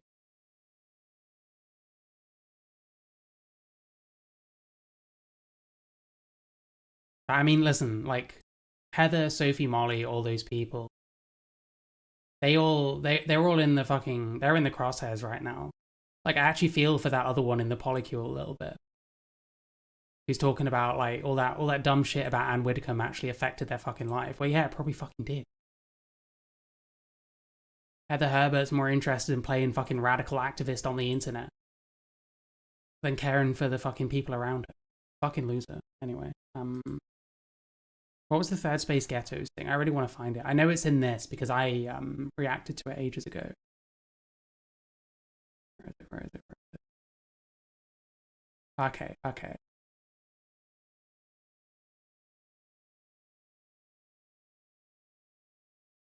Not. And Robin says that Robin is somatically female. To me, I see... What does somatically mean? As in, like, your body? Well, it's extremely debatable. Robin as a man. Many people see Robin as a man and be just as uncomfortable undressing in a space with Robin as any other man. And that's not to say that Robin's feeling... By the way, you can't see, but this person's decently big as well. This Robin Morrow-White. They're decently big. I forget, I think I saw another interview with them where they were like actually next to a woman. That's often how you can tell. You might think they pass as just like a dowdy old woman or whatever.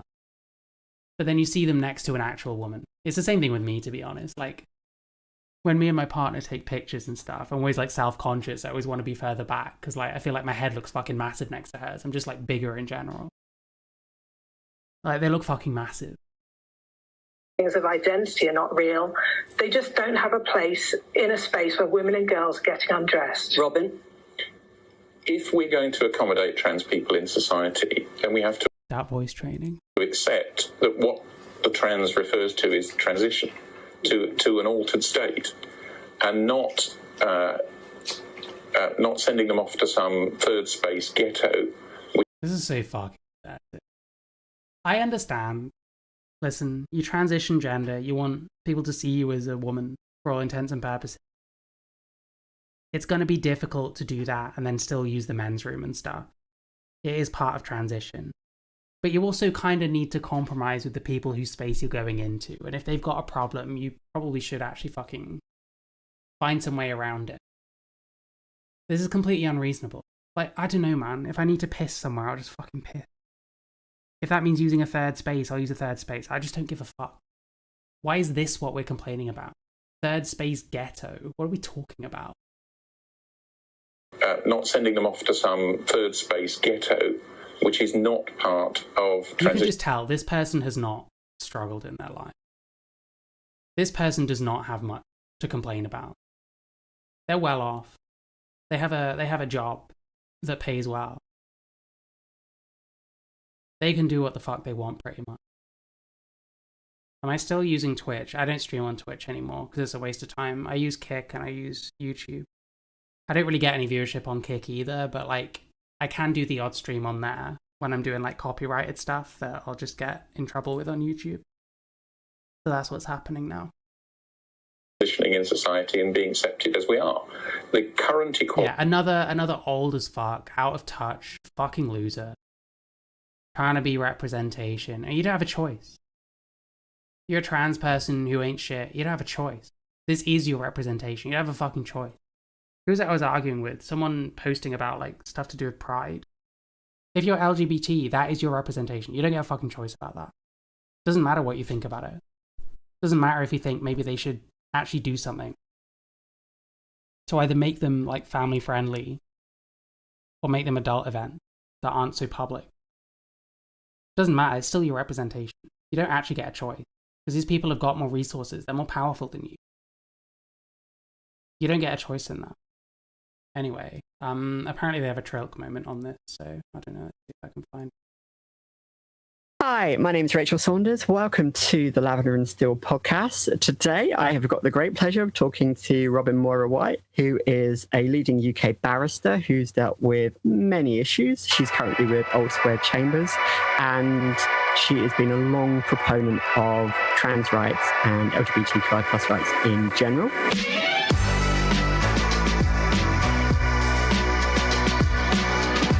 Who the fuck are these people, by the way?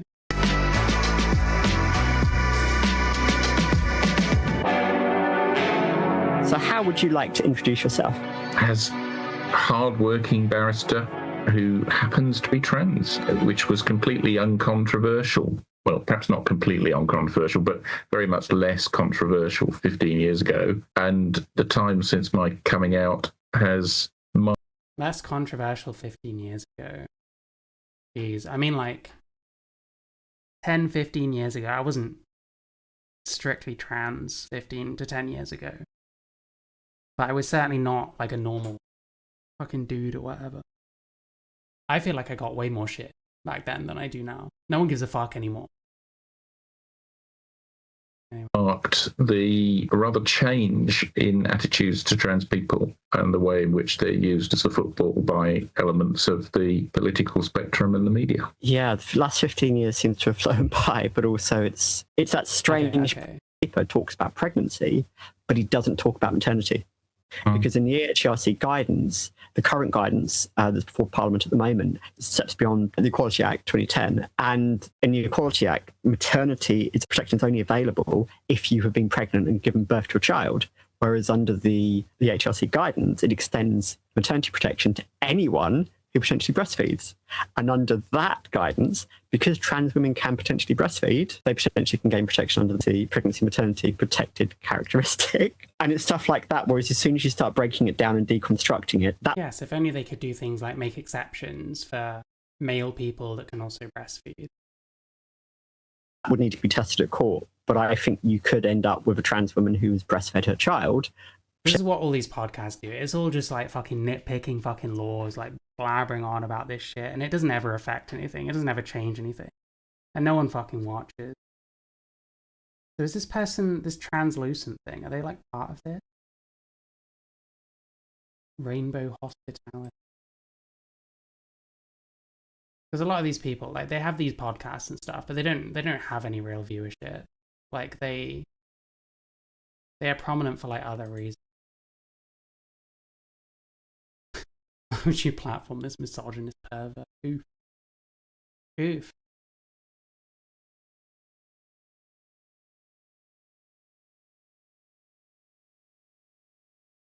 Yeah, all this like going on about like, oh, this legal precedent means that like we're we're gonna defeat this any day now, and then it's 10 years later and nothing has changed because these people are just fucking windbags. Oh, thank you, yo, what's up, bro? Thank you for watching. A man who identifies as a woman. Honestly, you should call yourself whatever's accurate to you. Like, to say trans woman means that you're a male person who lives as much as they can as a woman. So I'm fine with that. I think the problem for me just comes, I'm not going to say like I'm a woman. I think that's a bit too much. I don't identify as anything personally. I just live my life a certain way. And it's different for everyone. So I think people should use like terminology that makes sense to them. And if someone is a trans woman, they can call themselves a woman. But then you should expect that people are going to disagree with you. And you should not treat that like it's fucking bigotry, you know what I mean? Like, I feel like if I genuinely believe myself to be a woman, even though I'm male, I can go around saying that. And I guess it's not harming anyone, technically. If that's all it is, it's just me calling myself a thing. But I should be prepared for people to disagree, you know? Because it's reasonable to just, you know, to just see any male person that's an adult as a man, regardless of how they feel about themselves, if that makes sense. Anyway, thanks for watching. Potentially bringing claim, and I think there would be a very interesting test case if that was to happen. I identified, I think, 11 errors of factual principle in the Supreme Court judgment. Yeah, they're all doing this, all this. Oh, we found all these different errors and stuff. We found all this stuff. Nothing ever happened. Complete waste of time. So is this person involved in? I'm sure this was that Steph Richards. I can't remember. Whatever their name was, Pompey Steph. It used to be their organization. Apparently, they literally transitioned and then started up like an organization that day, which to me is insane. Like, don't you transition to live your life a certain way?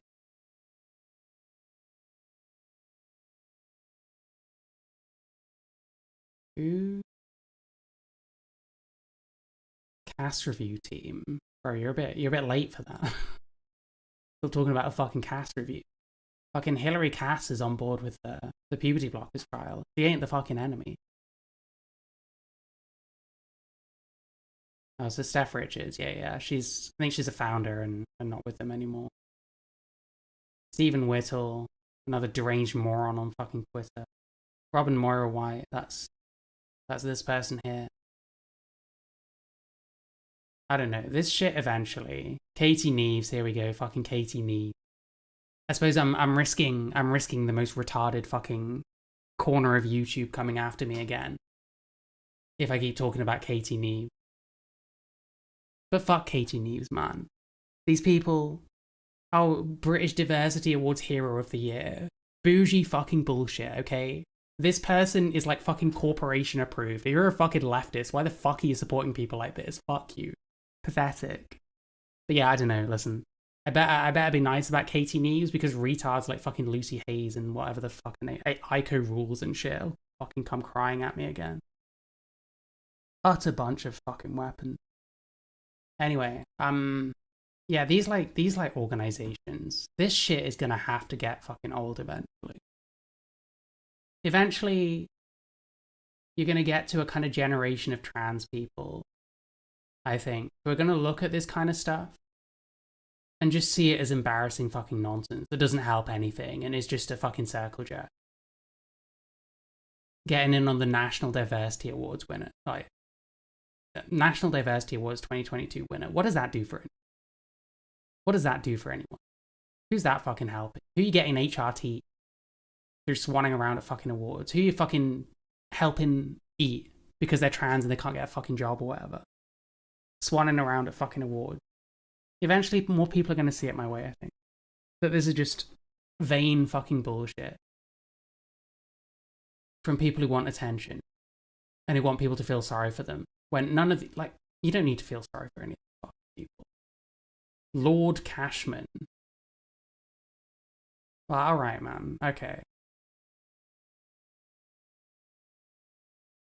Like, bunch of fucking privileged fucking losers. Can't stand it. What was this one?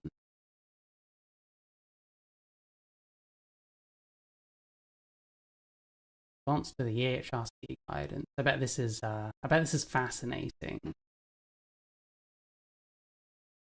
Trans women can breastfeed safely. Who's this written by? I'll at least say who it's written by. My understanding is there's almost no evidence of whether it's like nutritionally the same. Like, as I understand it, it's probably okay. You probably won't kill your baby doing it. It's probably better than it fucking starving.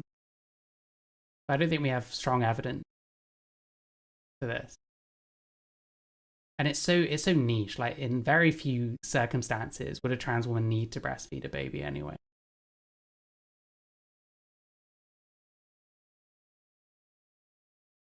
Yeah, okay, so this is that Rachel Saunders. They've all got these orgs, every single one of them. It kind of mirrors all those like fashy weirdos like fucking Hugh Anthony and the one and only, like, fucking what's his name? Warren, that's the one. Our good friend Warren, friend of the show. Every single one of those people has like some organization. Monty Toms, he's another one. They all have some kind of Freedom UK or like Project Britannia or whatever shit. Every single one of them has one of these like bullshit fucking orgs. It's the same with like TRAs. It's the same with like these trans activists. They all have one of these fucking organizations. What do any of these people fucking do? What's the point in this? Trans and queer inclusive sport. Go in the fucking men's. You're male. Stop taking people's money for your fucking vanity shit. Like, why are we pushing this? We're being fucking genocided, but our concern is, well, we think that trans women should be in sport with women. Like, don't we have bigger problems? We're acting like this is like fucking life or death. It's not, it's fucking sport. Go in the men. Join a mixed team. There are fucking mixed teams for like sports as well. Overturn the 4 Women's Scotland ruling. Complete waste of time. Don't know why the fuck we're bothering with this. Utter waste of time. Trans and queer inclusive laws. It's just rhetoric. There's nothing here. So that's what these people do. That's what this fucking organization exists for. Like, is it starting to become clear why I fucking hate this shit and why I hate all these fucking old as fuck losers that seem to transition for the express purpose of becoming activists and starting fucking organizations and fucking blathering on about their fucking life story every chance they get, pretending they're fucking victims. I hate it. They all need to fuck off. They all need to go away. You're not a woman, Amaya. Fuck. You're male.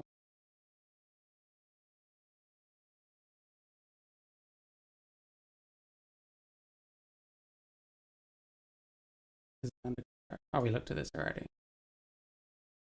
Was Rachel Saunders on here? Yeah. No, she's not. No. But that's the other thing. Like, they're all members of each other's organizations anyway. Katie Neves is cool to be trans. Steph Richards is translucent. This person has rainbow hospitality, which seems like the biggest waste of time fucking ever.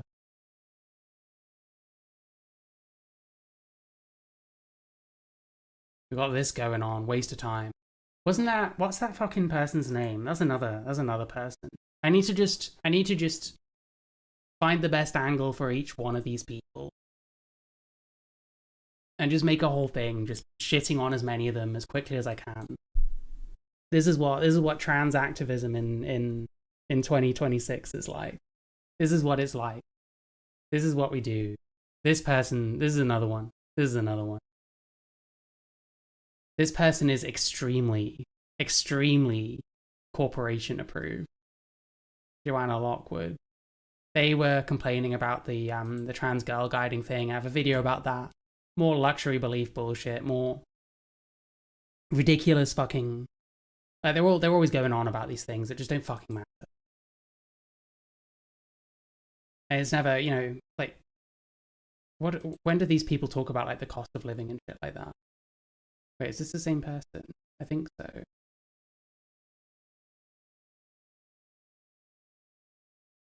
LGBTQI. I mean, they look like a man.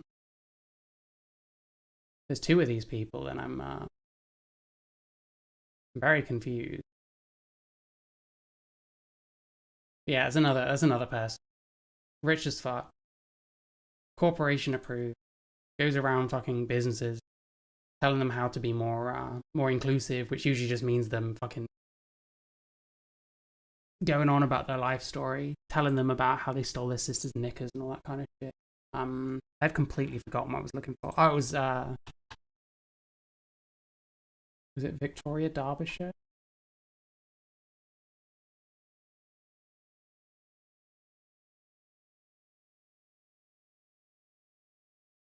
No, it was someone else.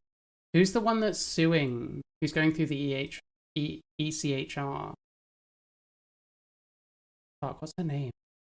I guess I looked this up for my BBC video, I don't know.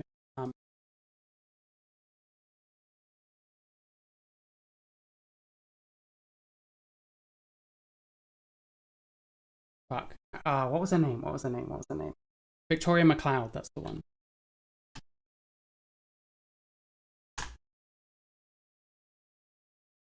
They submit an application to the European Court of Human Rights regarding the decision that sex means female in the Equality Act 11 months ago.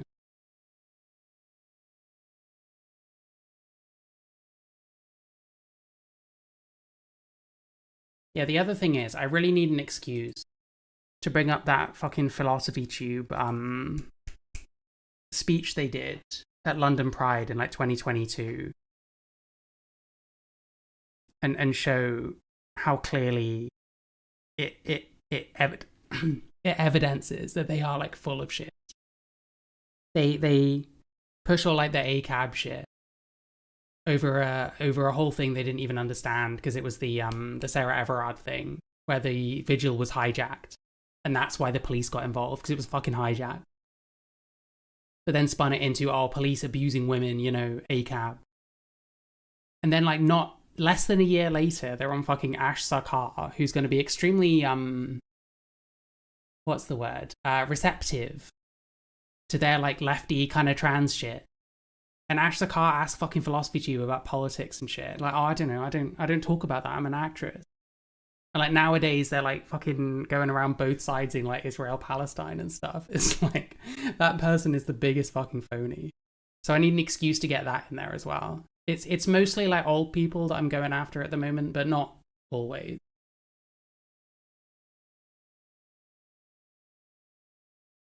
I'd dunk on your ass if we're playing a game of 1v1 basketball. I'm also half your age, which I think helps. I'm probably a bit more physically fit than you are. I don't do anywhere near as many drugs as you either. I feel like I'd have the edge for like quite a number of different reasons. So yeah, they submitted an application. What actually became of this? What happened of this?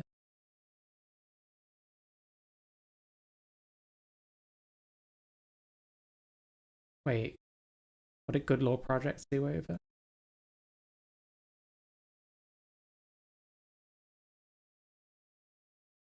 Oh, this is like the one thing that Good Law Project won last year. Wow, amazing. The Good Law Project is a psyop, by the way. They hate trans people. All right. Yeah.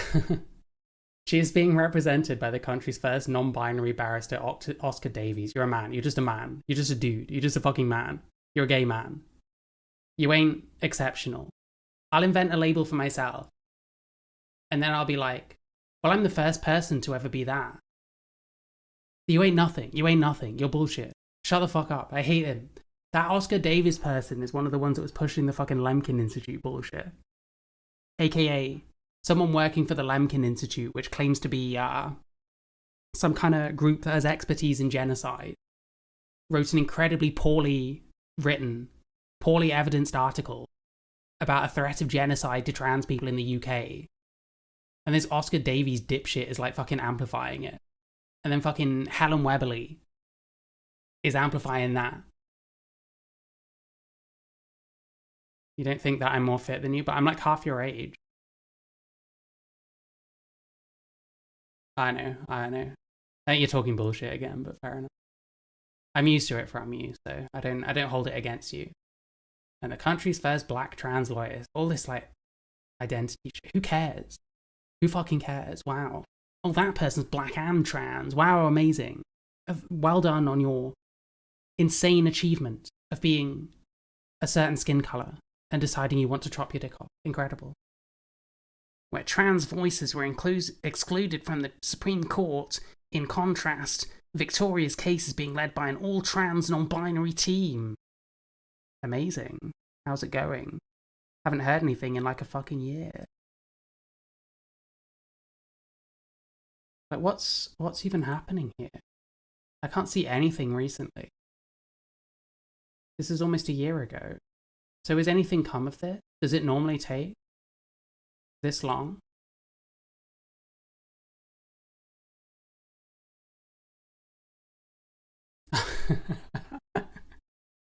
Here's another one that needs other people's money. Oh, this is so important. Look at how fucking rich and fucking well off I am. But it's so important that you give me money for this like bullshit fucking legal campaign that I'm going on. But every time they barely raise anything. Like, look at this. They raised just under £30,000, which is a lot of money. Their goal was £150,000. To, like, why do you need to crowdfund this? What happens to this fucking money? you convince people that are not very well off that this is important and that they need this action. So they give you money, and then just nothing happens because it's nowhere near as much as you need. And it's a bullshit fucking issue. It doesn't matter. This Supreme Court decision really doesn't fucking matter very much. Either your gender identity is not actually very secure, in which case you have your own issues to deal with, or why the fuck do you care what the government thinks of you? Just live your fucking life. Yeah, another fucking grifter, another person that needs your money for some bullshit.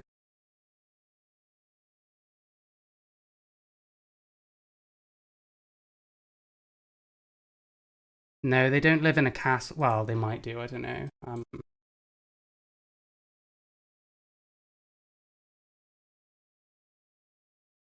I think that was Samantha Kane.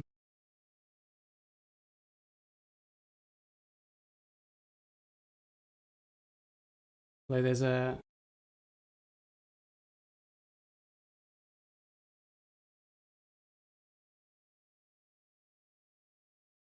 I don't know, I don't think this is...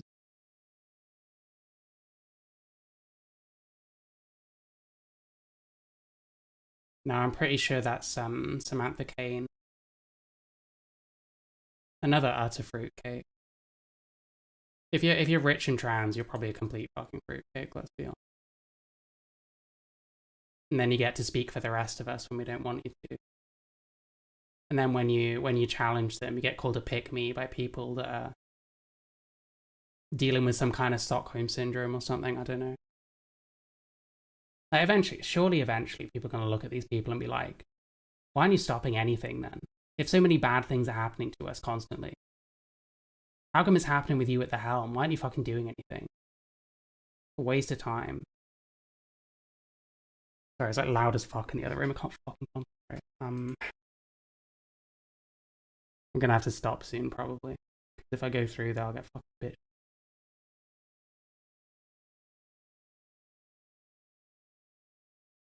Is there anything interesting in there? They don't really get into the Trilk stuff very much, do they? And eventually they've tied their shoelaces together with those 11 errors, and eventually it will fall over based on one or more of those 11 errors. Yep, exactly. And I think this is, obviously we have different roles within law. It's like, I'm a legal researcher, you're at the coalface of this. It's interesting following the criticism you receive every time you point that out. The amount of abuse you've received over this has been horrific. And I know... It always ties back to, we're such victims. People are mean to us on the internet. Cry me a fucking river. Cry me a fucking river. Find some way of dealing with it without it being a problem. Or stop trying to be a public-facing like influencer. Those are your options. People are going to be mean about you on the internet and to you on the internet. Ooh, hot take. When we talk about language, especially the language used by those who hold gender-critical beliefs, we need to ask the question, who has the power over language? Obviously, all we need to do is look at George Orwell's 1984 to be reminded that the power of opening with a cliche, no. Language holds a certain fascination for us. We are used to our language being framed and reframed, and ultimately when you have groups such as Sex Matters, the LGBT Alliance, and other gender critical groups who seek... People should be kind to each other. People are not kind to each other. That's called the real world. You can't deal with people being mean to you, don't be a fucking public-facing influencer. Very, very simple. To reframe trans womanhood as something that is just simply being trans-identifying men. To be fair, trans womanhood is an incredibly subjective thing that not everyone believes in. Or using the term trans woman without space in it. It's dehumanizing when you say trans woman without a space in it. That's where we're at now. It's so pathetic. They're trying to co-opt. This person's a legal researcher, by the way. You'd think they'd have much more interesting things to talk about than that. And claim a certain definition of womanhood that has never historically been there.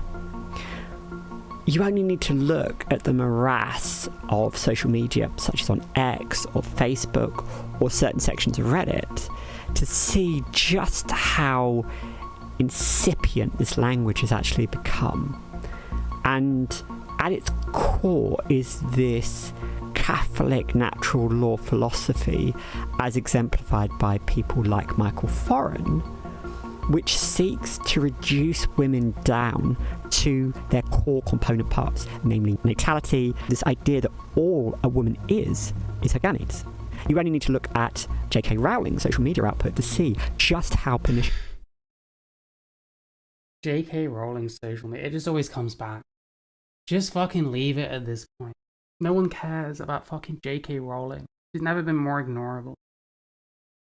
Just fucking leave it at this point. We get it, she's mean about trans people on Twitter. So embarrassing. This is. If you go through any of her posts and you put comments on her posts, you will see quickly that certain bots, certain automated processes will immediately flood your replies with comments structured around this philosophical approach to gender and language, which I don't think even gender critics themselves are necessarily aware of. You only need to look at The Transsexual Empire, written by Janice Raymond at the end of the 1970s, to see where gender critics get their language from. It is rooted in this idea that womanhood can be framed from the... This is weird as fuck, like B-roll. Why aren't you showing, like, what you're talking about? The flesh and blood, from the genetics, from the... It's like, no one thinks they have to, like, evidence their shit anymore. It's so annoying. You are conceived with, rather than what is in your mind. Indeed, any attempts from trans people or their allies to reframe the conversation around choice, around body autonomy, around this idea that womanhood is not a prison trapping you, invariably lead gender critics back to the womb. Well, gender criticals don't think that womanhood is a prison trapping you. Like, what are we talking about? To half and... That's what you'd expect to hear from, like, trans men, not fucking TERF. Gametes. Indeed, it's that gamete-based argument that has become so predominant in the conversation that both the UK and the US Supreme Courts decided that womanhood is only for those who were assigned female at birth and have XX chromosomes. That's just a fucking lie. When did the UK Supreme Court say that a woman is defined by chromosomes? It's about what you're recorded as on your birth certificate. That is so fucking... They deny every other conception of womanhood. Indeed, they say that womanhood is this circumscribed place that you can never enter or exit. And this harms all women. This doesn't just impact trans women, it doesn't just impact cis women. It impacts any woman because it means that women's bodies are being policed within an inch of their lives. Single mothers were policed back in the 70s, 80s, not the feckless fathers who abandoned their families, not the men who chose to reject their children. It was the women who got castigated by the state. The same goes for any woman who seeks to get an abortion. You only need to look at the rhetoric put out by groups such as the Heritage Foundation, Alternative for Deutschland, even the UK Reform Party. They are coming for women's rights, and trans rights are simply an extension of this because they see trans women as the lever through which... Again, do we get examples? They're coming for women's rights. What's an example? Just propaganda. This is a waste of time. People suck.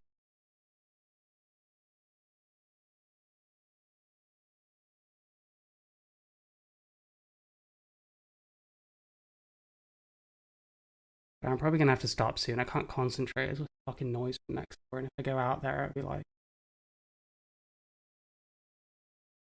me being the problem.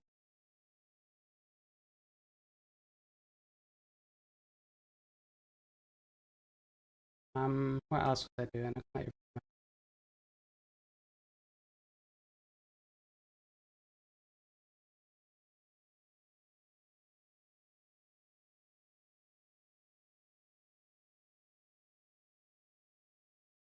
Can you hear? Hang on, let me turn the noise gate off.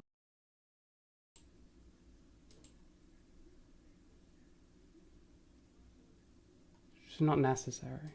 Not necessary.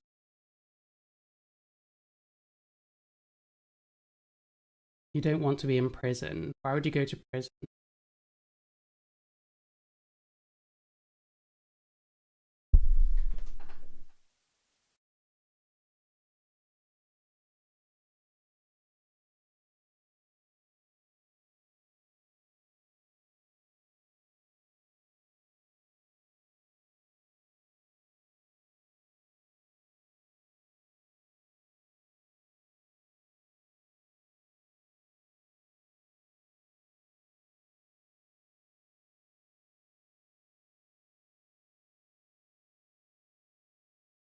I don't know, I can't fucking concentrate. I'll come back tomorrow maybe, or the day after. I'm not sure. Whenever it is. Have a good one. Bye.